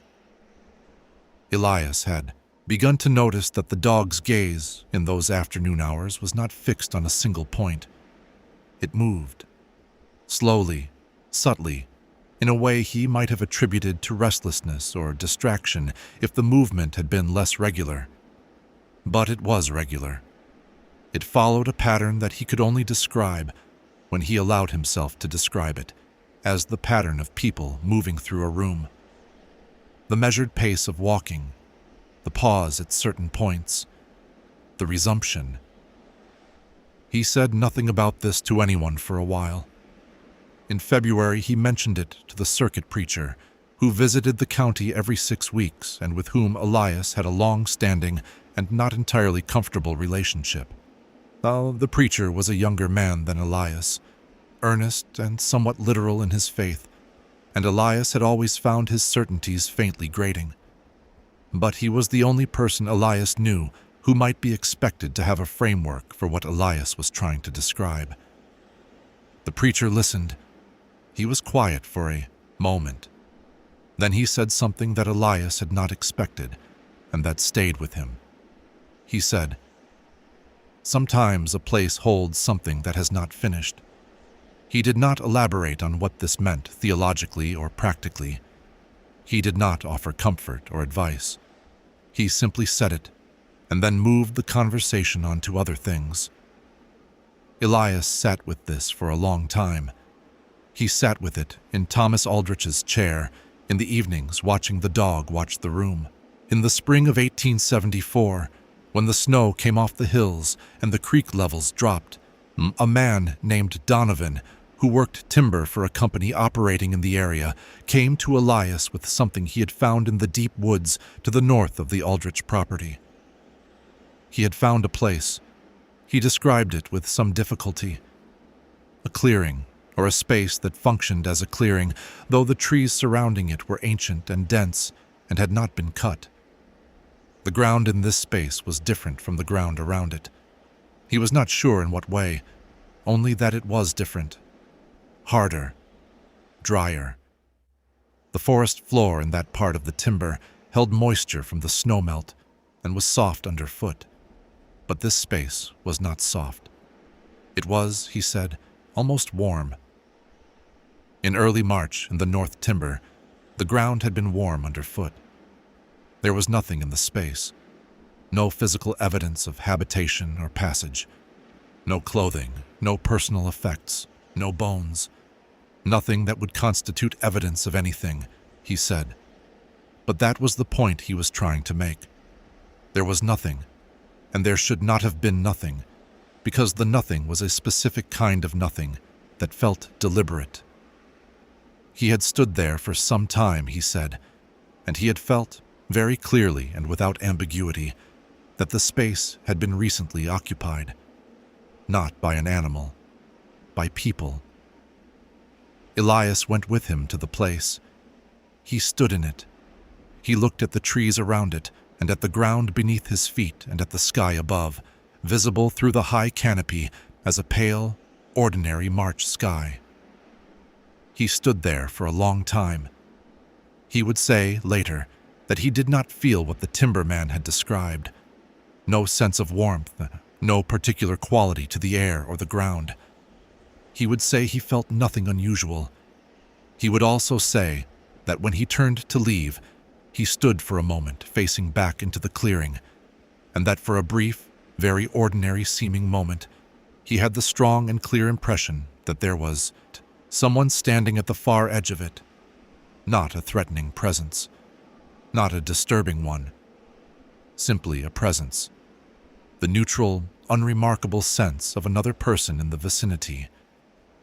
When he looked directly at the far edge of the clearing, there was nothing there. He went home. He did not sleep well that night.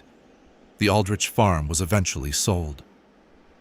The court proceedings took the better part of 3 years, during which time no member of the Aldrich family was located, or any evidence of their fate discovered. In 1876, the property was transferred to a family named Coulter from St. Joseph, who had no knowledge of its history and who worked it without notable incident for several years. The Coulter family left in 1882. They left, by all accounts, without any specific incident to point to. The husband told people at the time that the farm had not suited them, that the land was harder than expected, the winters more isolated, the property more demanding than its size would suggest. These were not unreasonable explanations. Farming in that part of Missouri was always hard. His wife, in a letter to her sister that survived in a family archive and was not widely known until decades later, offered a different account. She wrote that she had been unable to sleep in the house from the 2nd month onward. Not from fear, she was careful to say. She was not afraid. She simply could not sleep, because the house, even in its deep night quiet, did not feel empty. It felt, she wrote, like a house in the middle of a day, occupied, in motion, attended. The kind of feeling that kept her from resting, because some part of her kept expecting someone to come through the door. No one ever came through the door. She asked her husband to move them, and eventually he agreed. The farm changed hands twice more before the end of the century. Elias Croft lived on his own property until his death in 1891. He continued until he grew too old for the walk to visit the Aldrich farm, on occasion, not when it was occupied by the subsequent families, but during the intervals when it sat empty between tenants, which seemed to occur more frequently than was typical for good farmland in a settled county. His son, who took over the Croft property after his father's death, reported that Elias had spoken of the Aldrich farm throughout the last years of his life. Not obsessively, not in a way that suggested distress, but with a regularity that his son noticed and later remembered as slightly unusual for a man who was otherwise not given to dwelling on things. He spoke of it, the son said, the way you speak of an unfinished piece of work, something you left in the middle of that you keep thinking you'll get back to, though you never quite do. What his father had left unfinished at the Aldrich farm, the son could not say. He had asked once, and his father had been quiet for a moment, and then said that it was not his to finish, that he did not know whose it was. The dog, the Aldrich dog, had remained on the property for slightly over a year after the family's disappearance. Elias had fed it throughout that time. In December of 1874, it was gone when he arrived one morning. The door was closed. There was no way it could have left without the door being opened. He looked for it. He did not find it. In the 1930s, a man named Garrett, a grandson of the family who had owned the property to the northwest of the Aldrich farm, gave an interview to a local history project being conducted by a teacher at the county school. He was in his 60s by that time, and he had grown up in the county hearing the story of the Aldrich family. His grandfather, he said, had told him something that had not appeared in any official record and that the family had never much discussed. On the morning of November 8th, 1873, the same morning that Elias Croft had walked to the Aldrich farm and found the fire burning and the family gone, his grandfather had been outside in the pre-dawn dark, tending to something with the animals. It was very early. The sky had not yet lightened. He had seen a light at the Aldrich farm, not the light of fire from the chimney or the window, though there was that too, he said. A different light. A light in the yard, or near the yard, that was not a lantern and not a torch, and not anything he could account for. It was, his grandfather had said, like light from a lamp carried by someone walking, the particular moving, shifting quality of a carried lamp. But there was no lamp. There was only the light moving across the yard and toward the timber, and then gradually, not moving anymore. His grandfather had not gone to investigate. He had not known there was anything to investigate. He had thought nothing of it until weeks later, when the news had settled in, and he had understood the timing.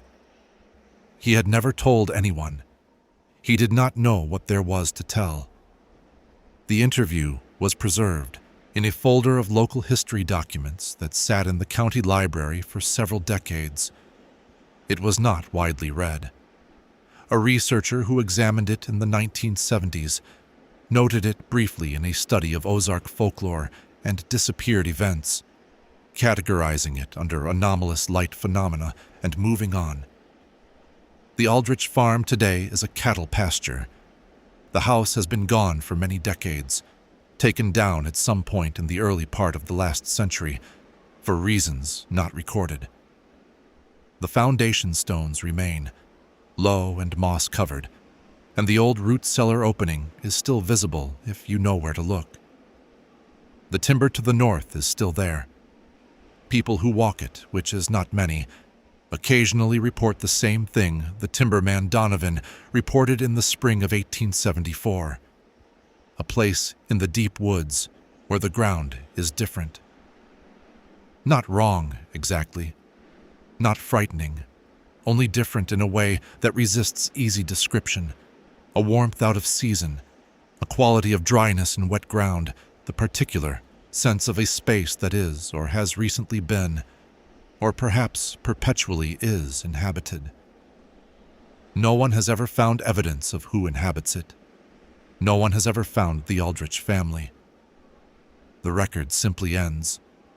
4 people in a house with the fire burning, and the meal prepared, and the boots in their row. And then, by some means that leaves no trace in any direction, they are elsewhere. Whether elsewhere is a place that can be named, or measured, or returned from, the record does not say. Some things remain open. That is, in the end, perhaps the only honest thing to say about them. Some vanishings were blamed on weather.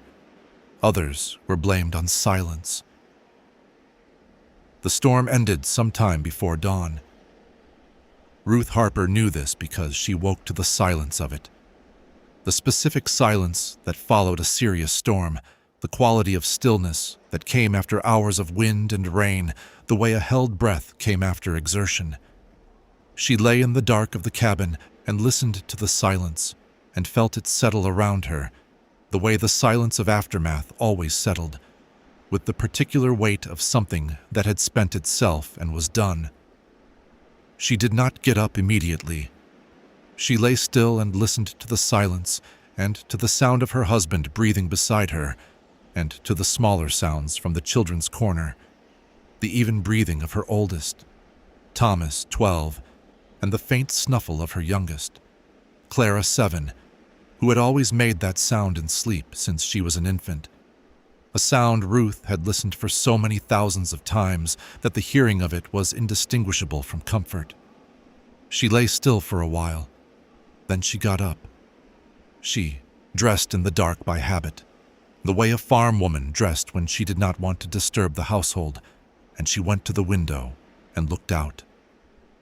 The valley was dark and still in the way of the Ozark Hill country in the last hour before dawn. The shapes of things present but not yet detailed. The ridgeline to the north visible against the slightly less dark sky above it. The creek audible from somewhere in the low ground. The storm had moved through and left the valley in the way that storms left things, cleaner, quieter, the air carrying the particular freshness of rain-washed September. Everything looked as it should look. She stood at the window for a moment. Then she noticed that the chimney of the Aldrich house was not smoking. The Aldrich house was 40 yards east along the track, close enough that Ruth could see its chimney clearly, even in the pre-dawn dark, when the chimney's smoke would have been visible as a slightly paler shape against the sky. Ruth Aldrich, her Neighbor of 6 years, was a woman who had her fire going before first light every morning of her life. This was not an exaggeration. Ruth Harper had never, in 6 years of neighboring, seen the Aldred chimney cold at dawn. It was cold now. Ruth Harper stood at her window and looked at the cold chimney of the Aldred house and felt the first version of the feeling she would carry for the rest of that morning. A feeling she could not have named then, and struggled to name afterward. A feeling that was not yet alarm and not quite unease, but was something that occupied the ground between them. A wrongness in the corner of the eye that had not yet moved to the center. She told herself, the storm perhaps did something to the fire. Wet wood, a draft that killed it. Ruth Aldred was perhaps sleeping later than usual, as people slept later after a storm-interrupted night. She told herself these things and stood at the window and watched the Aldred chimney for a while. No, smoke came. She went to wake her husband. James Harper was 41 years old in September of 1870 and had been in the valley for 8 years. Long enough that the valley was not a new place to him, but a known one, with the specific character that a known place had. The character that accumulated through seasons and weather and the small events of daily life until the place was inseparable from the life lived in it. He had come from Tennessee with Ruth and the infant Thomas in 1862, drawn by the land that was available in the hill country after the disruptions of the war years, which had pushed people out and left the Ozark valleys with property that a man with some capital and the willingness to work hard country could acquire on terms that were not available in more settled places. He was not a man who had chosen this country for its ease. He had chosen it for its terms, which were, the land was hard, but it was his, and what he made of it was what it became, and no one was going to tell him otherwise. 8 years had made him a man of the valley in the way that 8 years of serious work made a person part of a place.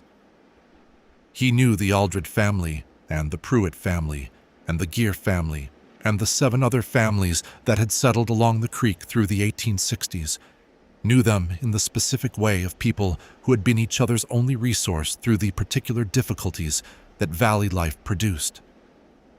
He had helped Caleb Pruitt build his barn in the wet spring of 1865. He had sat with the Gear family through the illness that took their youngest in the winter of 1867. He had borrowed and lent and traded and argued and made up the arguments in the way of people whose proximity made disagreement temporary and cooperation necessary. He was not easily alarmed. When Ruth came to him in the dark and told him about the Aldred chimney, he lay still for a moment, and then got up and dressed without the expression of a man who thought nothing of what he'd been told. He put on his coat. He took his rifle from its place by the door, not because he had a specific reason to, but because the coat and the rifle were his going outside equipment, and he put them on together the way a man put on his thinking in the morning, as a matter of course. He opened the cabin door and went out. The air was September after rain, cool and clean and carrying the smell of the creek and the wet timber on the ridge. The track was muddy from the night's rain. The sky was beginning to show the first gray of dawn above the eastern ridge. Not light yet, but the beginning of the process that would become light. He stood on his porch and looked east along the track toward the Aldred house. The chimney was cold. He looked west toward the Pruitt house, 300 yards in that direction. The chimney was cold. He turned and looked up and down the track in both directions, checking each chimney he could see in the pre-dawn gray, and what he found was the same at each one. Cold. Every one of them. He stood on his porch with his rifle and looked at the cold chimneys of the valley in the first gray light, and was quiet for a moment. Then he said, back through the door into the cabin, "Ruth, get the children up." He went to the Aldred house first, because it was nearest, and because Ruth Aldred was the person he would go to in most situations that required another person. The door was open. This was the second thing he noticed. The first being the chimney, which he had already established from the porch. The door of the Aldred house was standing open on a September morning after a serious storm, open in the way of a door that had not been closed rather than a door that had been left carelessly ajar. Standing open. The interior of the house dark beyond the doorway, the specific dark of an unlit interior in the early morning, no firelight, no lamp. He stood at the door and called Ruth Aldred's name. No answer. He called her husband's name, Owen Aldred, a quiet man of 50 who had been in the valley longer than anyone. No answer. He stepped inside. The house was cold. Not the cold of a house that had lost its fire hours ago. The deeper cold of a house that had not been heated, that had absorbed the night's temperature without the fire that should have been going. The hearth held ash from the previous evening's fire, raked and banked in Owen Aldred's habitual way, the way Owen always banked the fire for the night. But the fire had gone out in the night and had not been rebuilt. The table held the remains of the previous evening's supper, the plates not yet cleared, the cups still present. The chairs pushed back in the way of people who had risen from the table and had not yet returned to clear it. James looked at the table for a moment. He went through the house. He went to the bedroom. The bed had been slept in. The quilts were thrown back in the way of people who had gotten up quickly, not the careful folding of a morning rising, but the thrown-back quilts of people who had left the bed with some urgency. The Aldreds were not in their house. He went back outside and stood in the track and looked at the valley. In the growing light, he could see more of it now. The shapes of the other houses resolving from gray suggestion into specific structures, each one familiar, each one part of the landscape he had known for 8 years. He looked at each one in turn. Every door he could see was standing open. He stood in the muddy track in the early September morning and looked at the open doors and felt the wrongness settle into him, the way cold settled into a room. Gradually, completely, with the quality of a thing that was going to be true regardless of his response to it. He heard Ruth step behind him, and the children's voices asking questions in the way of children who could feel the quality of adult attention and knew something was not right. He turned. He said to Ruth, "Stay with the children," he said. "I'm going to check the other houses." What he found in the next hour, house by house along the track and in the properties set back from it, was a variation on the same account. The Pruitt house, door open, fire cold, bed slept in and abandoned, the table set for a breakfast that had not been made. Caleb Pruitt's boots by the door, his good boots, the ones he wore into the settlement when the occasion required. His everyday boots were gone. He had left in whatever he had on his feet. The Gear house, door open, fire cold. Martha Gear's sewing basket overturned on the floor beside her chair. The thread spilled out across the floorboards. The thimble rolled under the table. The specific disorder of a thing dropped rather than set down. Not a struggle. Nothing in the house suggested a struggle. The basket had been in her lap, perhaps, or on the arm of the chair, and she had risen, and it had fallen, and she had not stopped to pick it up. He stood in the Gear house for a while. He had been in this house many times. He knew where things were and how they were kept. He knew the specific way John Gear arranged his tools on the shelf by the door, sorted by size the way John always sorted them. The tools were there. He knew the cup that Martha kept on the table for her evening tea, the blue-glazed cup she had brought from Tennessee, and that was the single piece of crockery in the house that was not purely functional.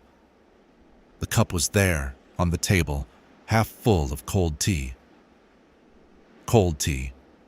Not a cup left to be washed later. A cup left mid-drink. He went to the next house. The Dawes house, the Farr house, the Hale house, the Sutton house, the Kimball house, each one the same in its essential facts. Fire cold, bed disturbed, door open.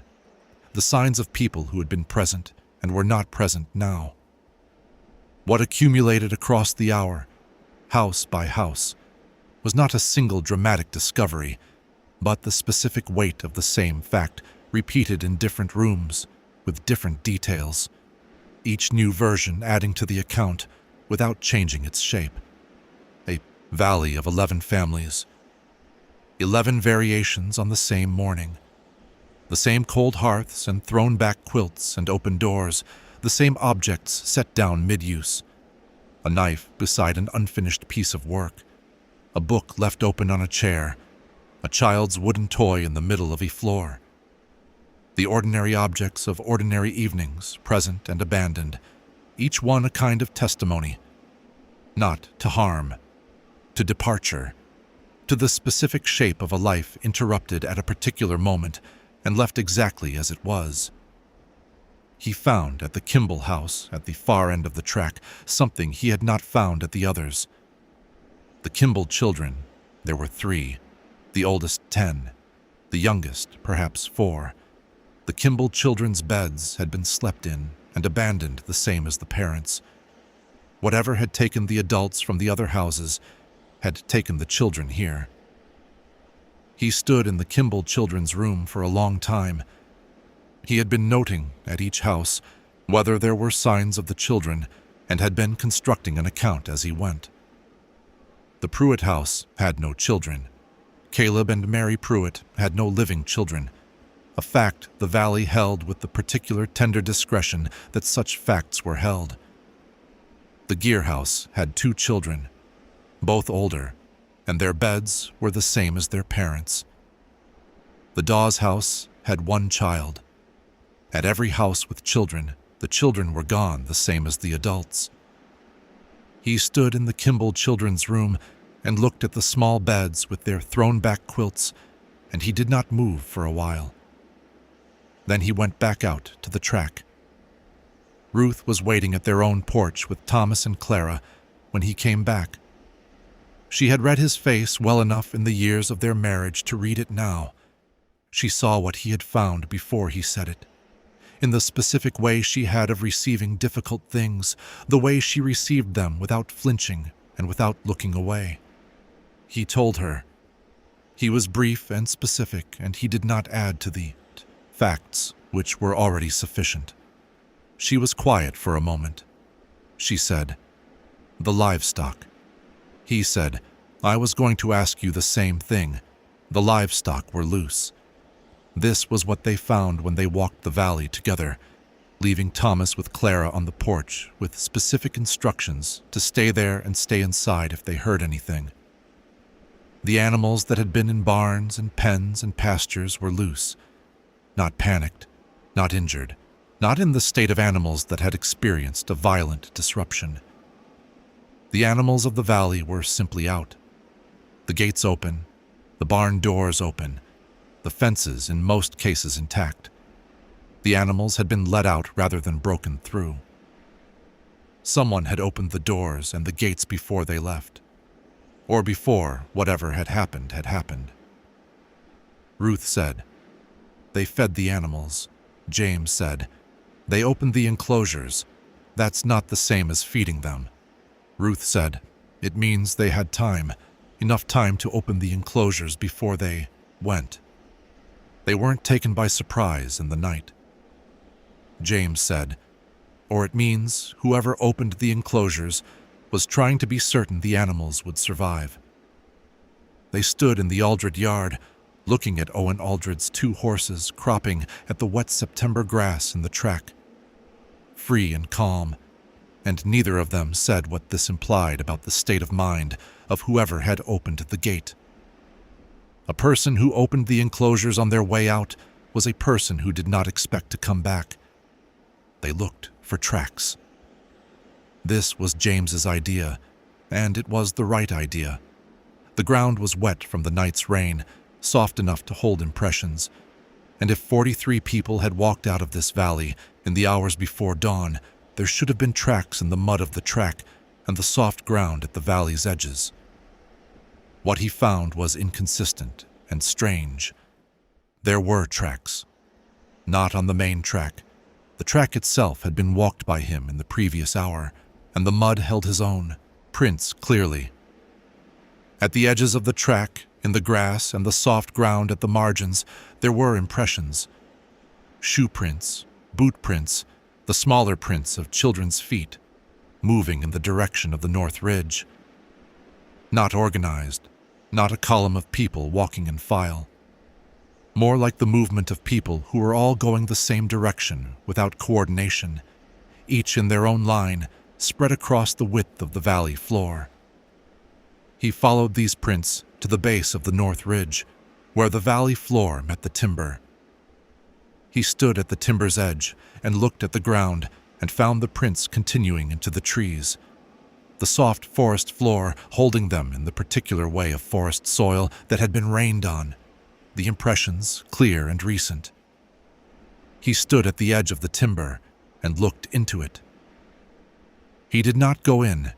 He stood there for a long time and looked into the timber and at the tracks continuing into it, and he felt something that he would not describe directly in the account he wrote, but that he described in its effects. His hands on the rifle, the specific quality of stillness that came over him, the sense of a threshold that was not merely physical. He turned and went back to his wife. He said, "They went north, into the timber on the ridge." Ruth said, "All of them." He said, "The tracks go that way. I don't know how far," she said. "Did you go in?" He looked at her. He said, "No." She received this without comment. She had been married to him long enough to know when his no was a practical decision and when it was something else. This was something else. She did not ask him to explain. She said, "Why didn't we hear anything?" He said, "What?" She said, 43 people left this valley in the night. Children among them, in the middle of a storm. They opened enclosures and walked north into the timber, and they did not come back. And we heard nothing. We slept through it." He said, "The storm," she said. "Yes, the storm." She looked at the North Ridge, at the dark line of the timber against the September sky. "The storm was very loud last night," he said. "Yes," she said. "But James, children walking into timber in a storm at night, and we heard nothing. Not a voice, not a sound. We slept through all of it and heard nothing." James looked at the North Ridge. He said, "I know," she said. "What kind of storm is loud enough that you don't hear children?" He did not have an answer for this. They found the first account of the sound 3 days later, in the gear house. James had been going through the valley's houses in a systematic way, the way a man went through things that needed to be gone through regardless of what he found, looking for anything that would help him understand what had happened, looking for anything that would help him know whether to expect the people to come back, looking for anything at all that added to the account he was building. In the gear house, on the shelf above the cold hearth, he found John Gear's journal. John Gear was not a man James had thought of as a journal keeper. He was a practical farmer of 55 who had the particular quality of hill countrymen of his generation, the quality of doing rather than recording. But the journal was there, a worn, cloth-covered book of perhaps 100 pages, and James took it down and opened it, and found that John Gear had been keeping notes in it for at least 2 years. Brief notes, practical, the weather, the state of the crops, the health of the animals. The record of a man who had decided at some point that certain things were worth writing down. He found the entry for September 14th, the day before the storm. It said, Wind from the north again this evening. Same as the last 3 nights. Martha says she hears something in it, but I told her it's only wind. I've heard nothing. He found the entry for September 15th. It said, "Storm coming. Banked the fire early."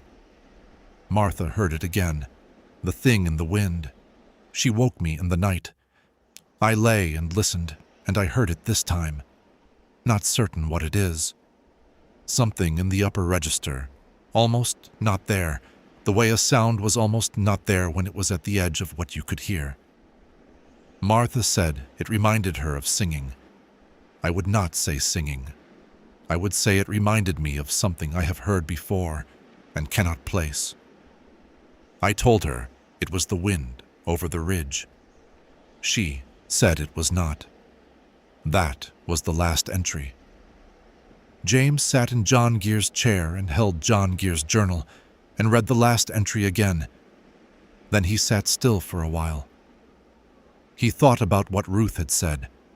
What kind of storm is loud enough that you don't hear children? He thought about his own sleep that night, which had been, now that he examined it, unusually deep.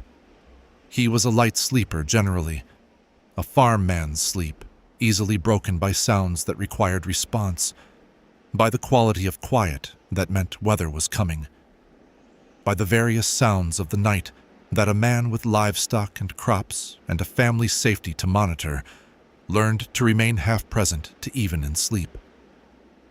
He had slept through the storm completely, had not woken once until the silence woke him.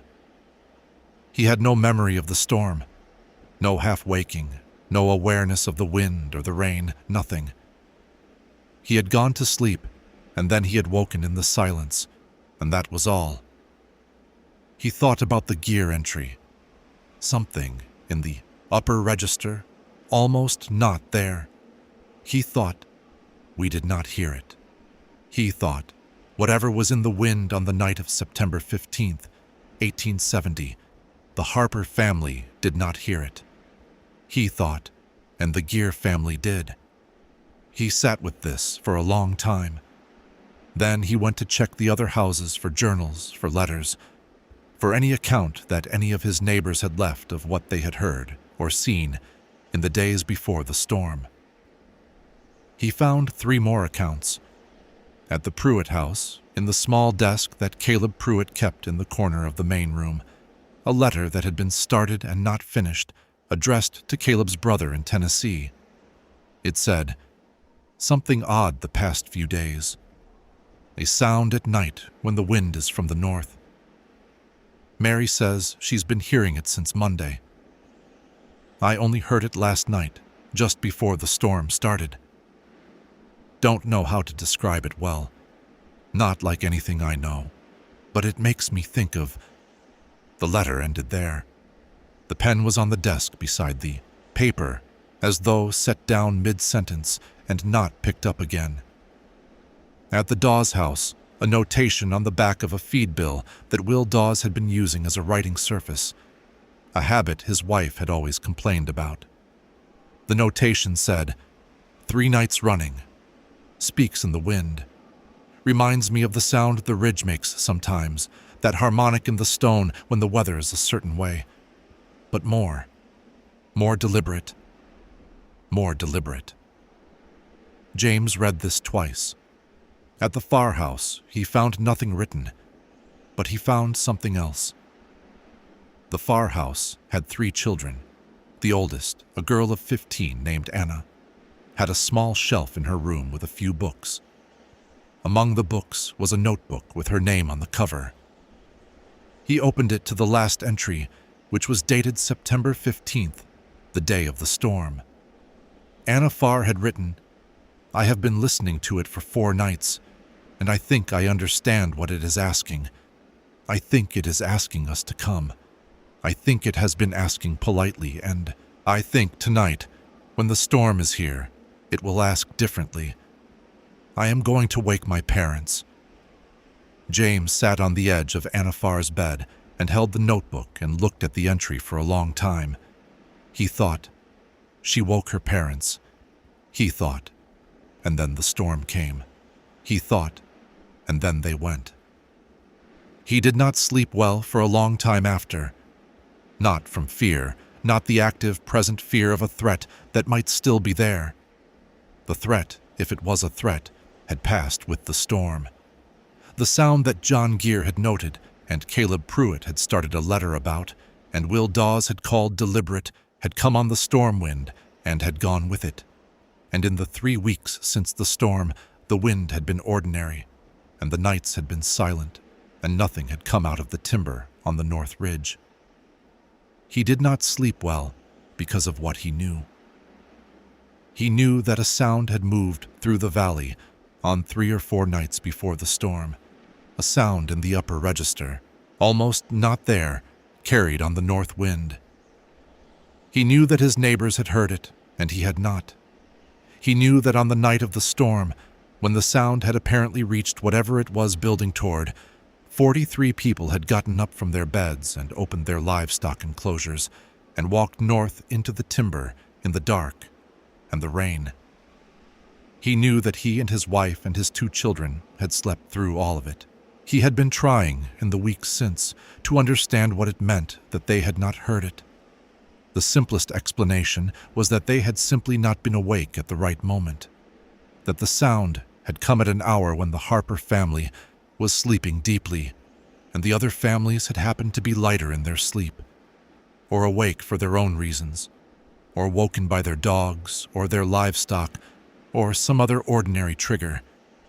But Anna Farr had been listening for 4 nights. Caleb Pruitt had heard it the night before the storm. John Gear had heard it, and had told his wife it was only wind before he heard it himself. These were people who had been awake and listening, and had found the sound. James Harper was a man who woke at small sounds and had not found it. Ruth, who slept lightly, and who had lain awake through portions of each of those nights. He knew this because she had told him afterward, had told him she'd been restless in the nights before the storm. Ruth had not heard it. He had formed a belief about this that he held privately for a long time before he told Ruth. He had formed the belief that the sound had not been available to them, not that they had missed it, that it had not been present for them in the way it had been present for the others. He had formed the belief that they had been, for a reason he could not know, excluded. He had formed the belief, and this was the one that made sleep difficult, that came to him in the dark in the weeks and months after, that he would never fully resolve, that being excluded was not the same as being spared. The county sheriff arrived in the first week of October, 3 weeks after the storm. He had come in response to a letter James had sent, carried out by James himself on horseback. A 2-day ride to the county seat that had required him to leave Ruth and the children alone in the valley for the first time since the morning after the storm. Ruth had told him to go. She had said, "We need people to know. We need this recorded somewhere." She was right, and he knew she was right, and he had gone, and the sheriff had come back with him, and the sheriff had spent 3 days in the valley going through the houses and looking at the tracks at the timber's edge and reading the accounts James had collected. The sheriff was a practical man who had been a sheriff for 15 years and who had dealt with things that didn't have easy explanations before. And he brought to this situation the specific quality of a practical man confronting something that exceeded his practical framework. Not denial, not the desperate application of ordinary explanations to extraordinary facts, but a steady and slightly hollowed attention. The attention of a man watching his framework fail and deciding what to do with the failure. He looked at the tracks at the timber's edge on the second day. He said, "You didn't go in." James said, "No." The sheriff looked at the timber for a while, said, "I'm going in." He went in alone over James's objection, and he came back after 2 hours and he was unchanged in any visible way. Not harmed, not distressed.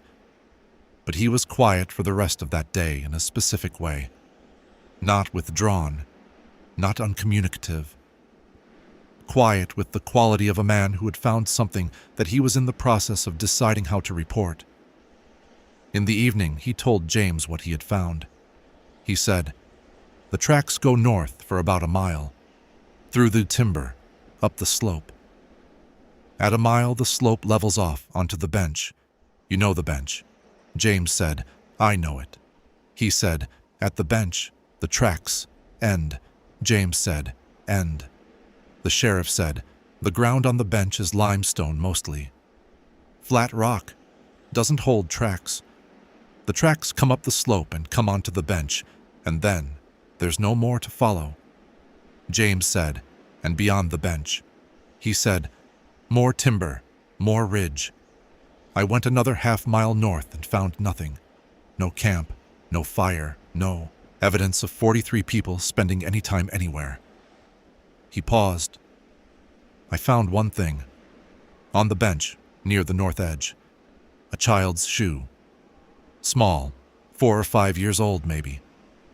James said, "The Kimball youngest." The sheriff said, "I don't know. I brought it back." He set it on the table between them. He said, "I'm going to file a report. The report is going to say 43 persons are missing from this valley, and the investigation found no evidence of criminal action and no bodies, and the circumstances are beyond the current investigation's capacity to resolve." He looked at James. "That is the report I know how to write," James said, "and the sound." The sheriff looked at him. He said, "What would you have me put about the sound?" James said, "I don't know. I'm asking what you think it means." The sheriff was quiet for a long time. He said, "I think something called them. I think it called for several nights until enough of them had heard it to make the going critical. And then, on the night of the storm, it called in a way they couldn't not answer." He said, "I don't know what called them or why or where they went. I don't know why your family didn't hear it." He looked at the shoe on the table. "I don't think I'm going to know those things," James said. "Does that go in the report?" He said no. That doesn't go in the report. Ruth Harper remained in the valley. This surprised people. In the settlement to the south, that was the nearest community, and that received the account of the emptied valley, with the specific discomfort of people who wanted an explanation and were not going to get one. People asked why she stayed, and she gave different answers to different people, depending on what she thought the person was really asking. To the people who were asking whether she was afraid, she gave a plain answer: no, she was not afraid. To the people who were asking whether she was well, she gave a different plain answer: she was well, thank you. To the people who were asking whether she was waiting for the others to come back, she said nothing, which was its own kind of answer. The truth of why she stayed was something she worked out across the first winter, in the way that she worked out difficult things, by living inside them until they became clear, by giving them the time they needed, without hurrying the understanding. She stayed because they had been excluded, because something had moved through this valley and had passed over her family the way a flood passed over high ground, and she had not earned the exclusion and did not understand it, and felt, in some way she could not fully articulate, that leaving would be a further departure from the people who had not been excluded. That staying was the only form of loyalty available to her. That being in the valley where it had happened was the only way to remain present to the fact that it had happened. She had 43 neighbors, and they were gone. She stayed. James Harper ran the Valley Farm for 11 more years. He kept the records, maintained his own account, kept the journals and letters he had found in the empty houses, maintained the gear journal in particular as the document closest to a direct account of what the valley had heard. He sent copies of the most important documents to the county records office in 1875 with a letter explaining their provenance. The originals he kept. He wrote in his own account, which he expanded and revised across those 11 years, a passage that he returned to several times and never felt he had gotten right.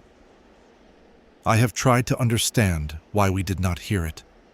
I have tried to understand this in every framework I have.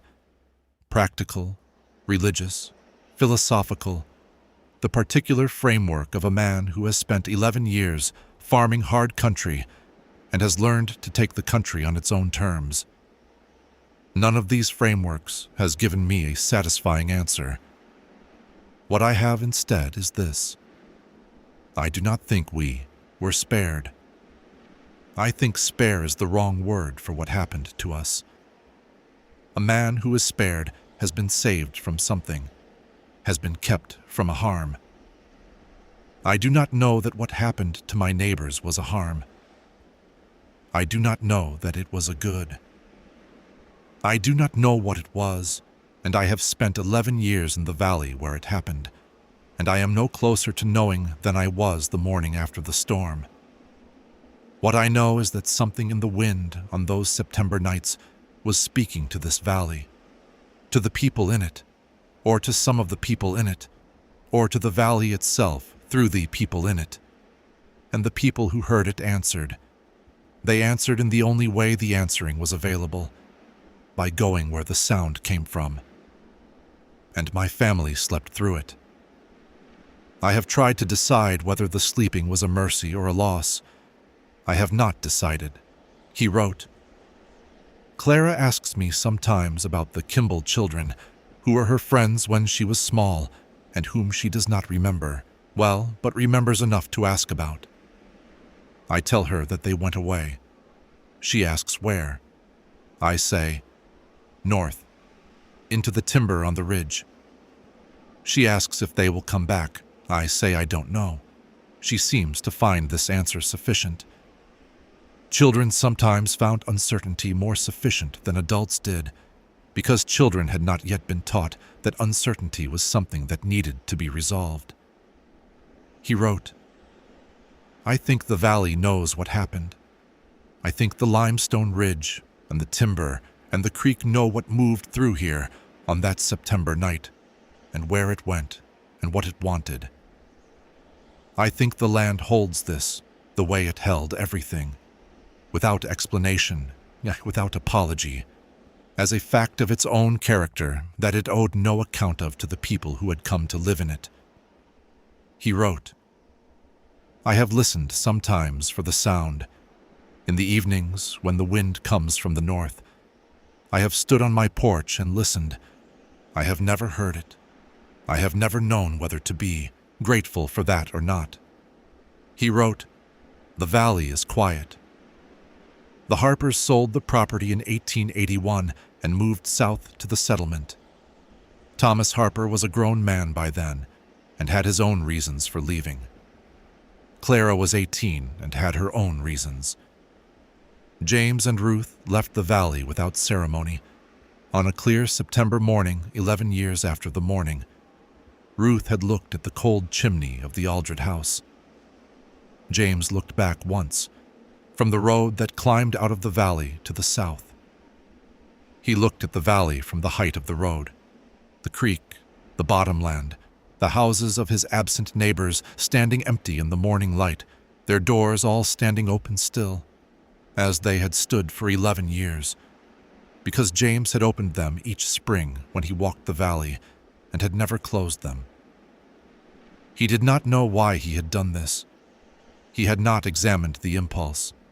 He had opened them every spring and left them open, and now he was looking at them from the road, and they were open in the morning light, and the valley was quiet, and the timber on the north ridge was the timber it had always been.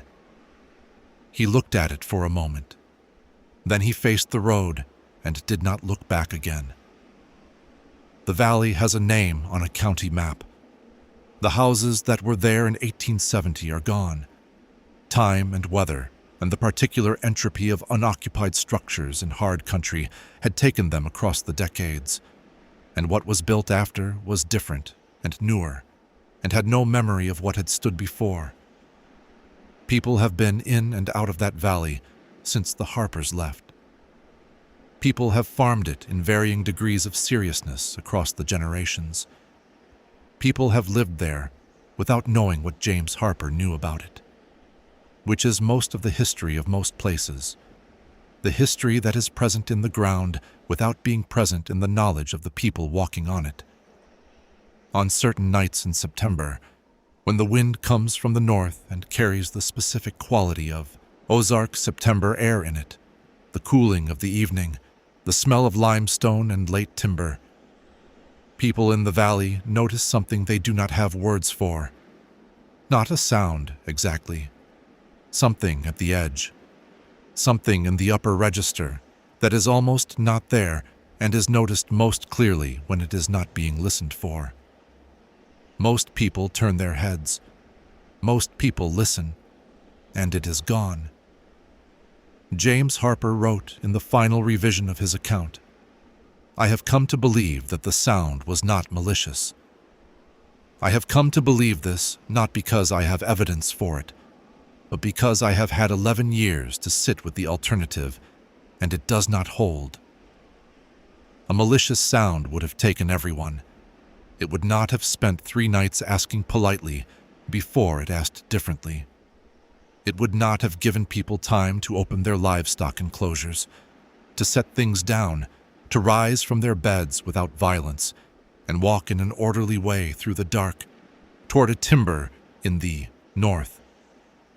These were not the actions of people who were being taken against their will. These were the actions of people who had heard something and had decided, each in their own way, to answer it." He wrote, "I do not know if that makes it better." He wrote, "I think it makes it true. But in the morning they find sometimes that the night has passed differently than they expected. Deeper, less troubled, more complete than the ordinary nights around it.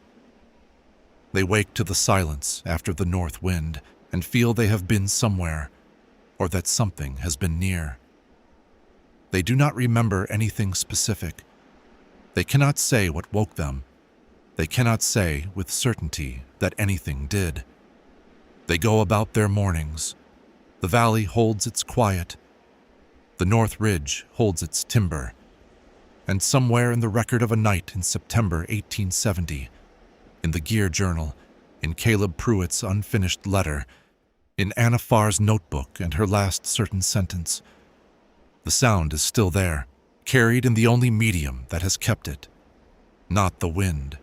The words of people who heard it and tried to say what it was and could not, and said so. The record of the trying. That is what remains. In the Ozarks, storms were forgotten. What they left behind was not. If you liked these stories, please consider subscribing to Commutales. There are more stories waiting.